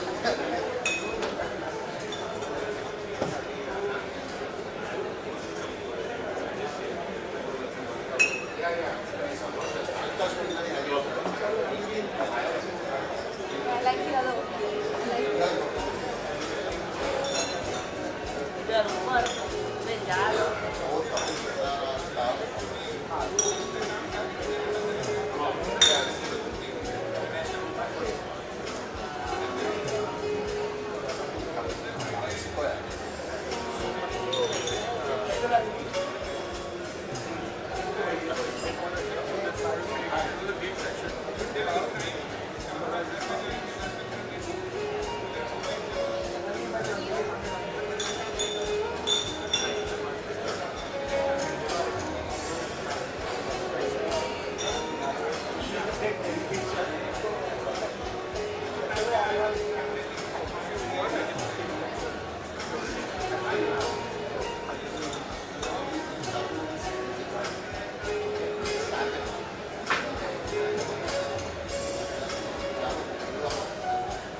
Vivek from Ripple.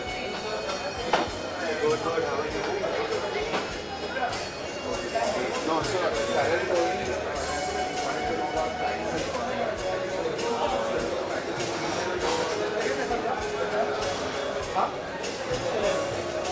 wanted to know about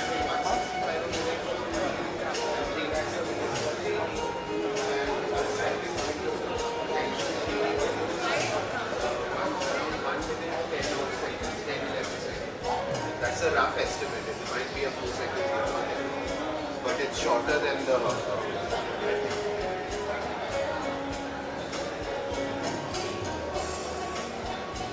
Yeah, so it will be a same code. I can't do it. But we must have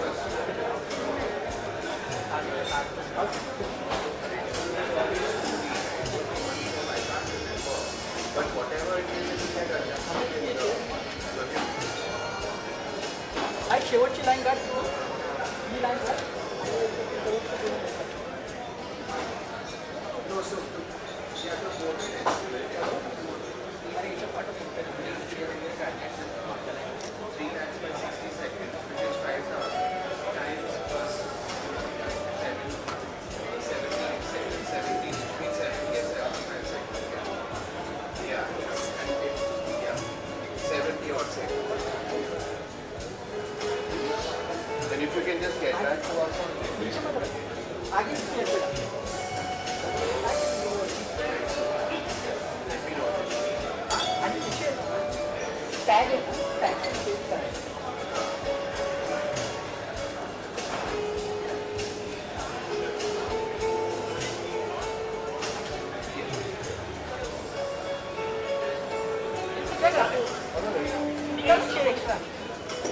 No,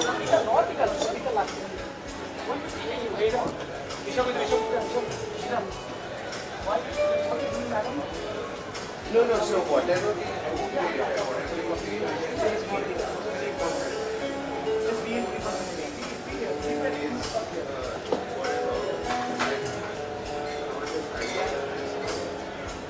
that's 50. 3 that's 50 for 70 odd seconds. So 3, whatever that means. Whatever you be that's it, irrespective of whatever that is 120, 90, 180. अरे नवरो एक squad लागणार आहे एक code टाकलं नंतर white करायला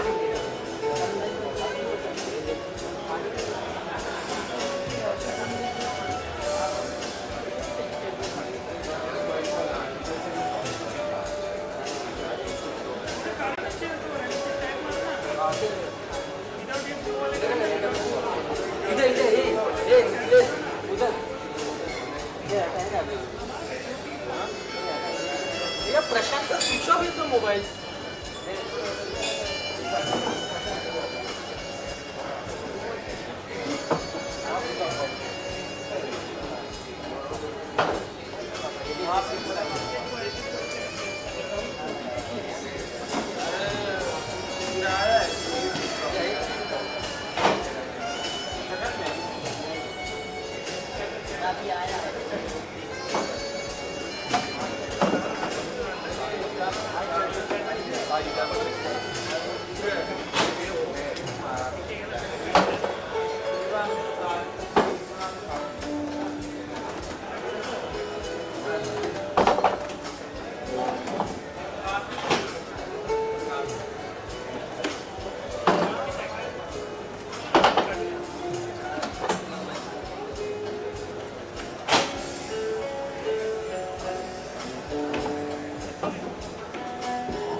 नया software है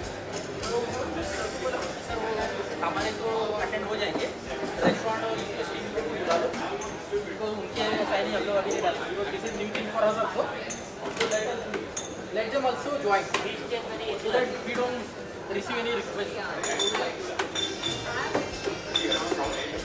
ये पूरा ढकेलने का सर इस पे तो वो लोग पे अपन पे ही अरे वो नहीं रहेगा तो अपन को तो करना ही पड़ेगा ना आईटी नहीं रहेगा तो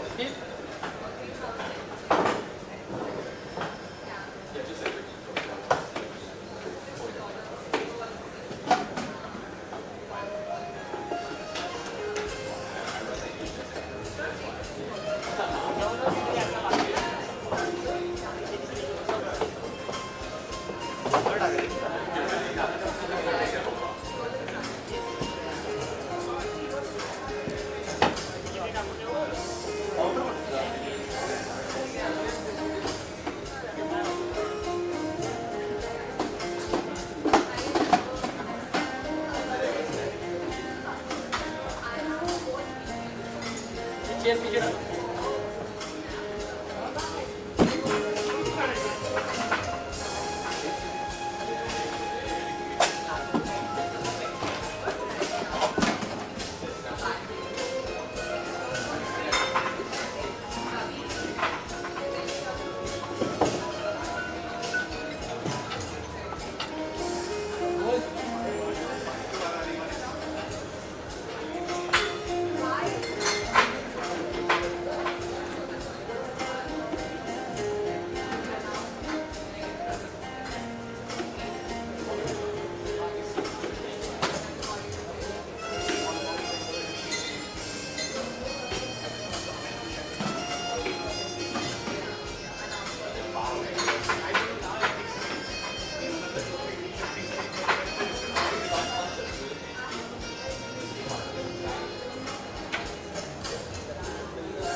पहले टेबल का चेयर अरेंज करना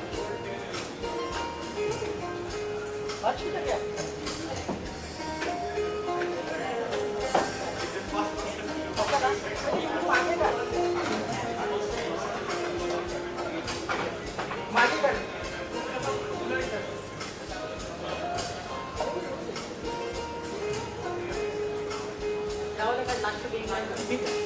सुन ना तिकडनंच नेले असतेस ना तिकडे क्राउन पेस मध्ये तिथे ठीक आहे एक लाईन जाऊ दे बाकी आता 10 जाऊ दे मागे तिकडे वाईट काय काढतो ते सगळं काढायचं नाही सगळं नाही पुढे काढायचे एवढे जाऊ झाले दिले रिक्वायरमेंट एवढे जाऊ इकडे 70 कुठे ठेवले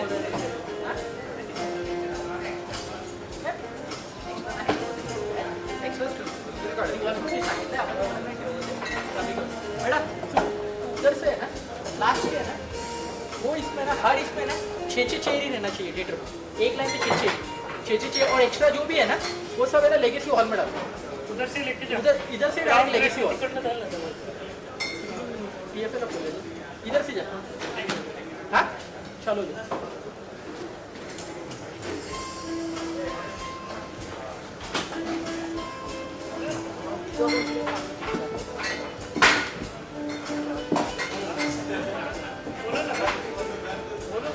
हेल्प करेल ना तुम्हाला एक मुलगा पण भेटेल एक्स्ट्रा तिकडे पॅन्ट्रीमध्येच असणार काय नाही वाला मुलगा हां हां येईल और वो लास्ट में निकाल लास्ट में आउट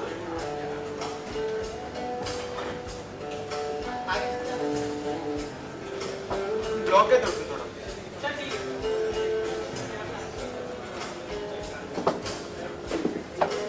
डायरेक्ट इसमें जाएंगे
हाँ हाँ सर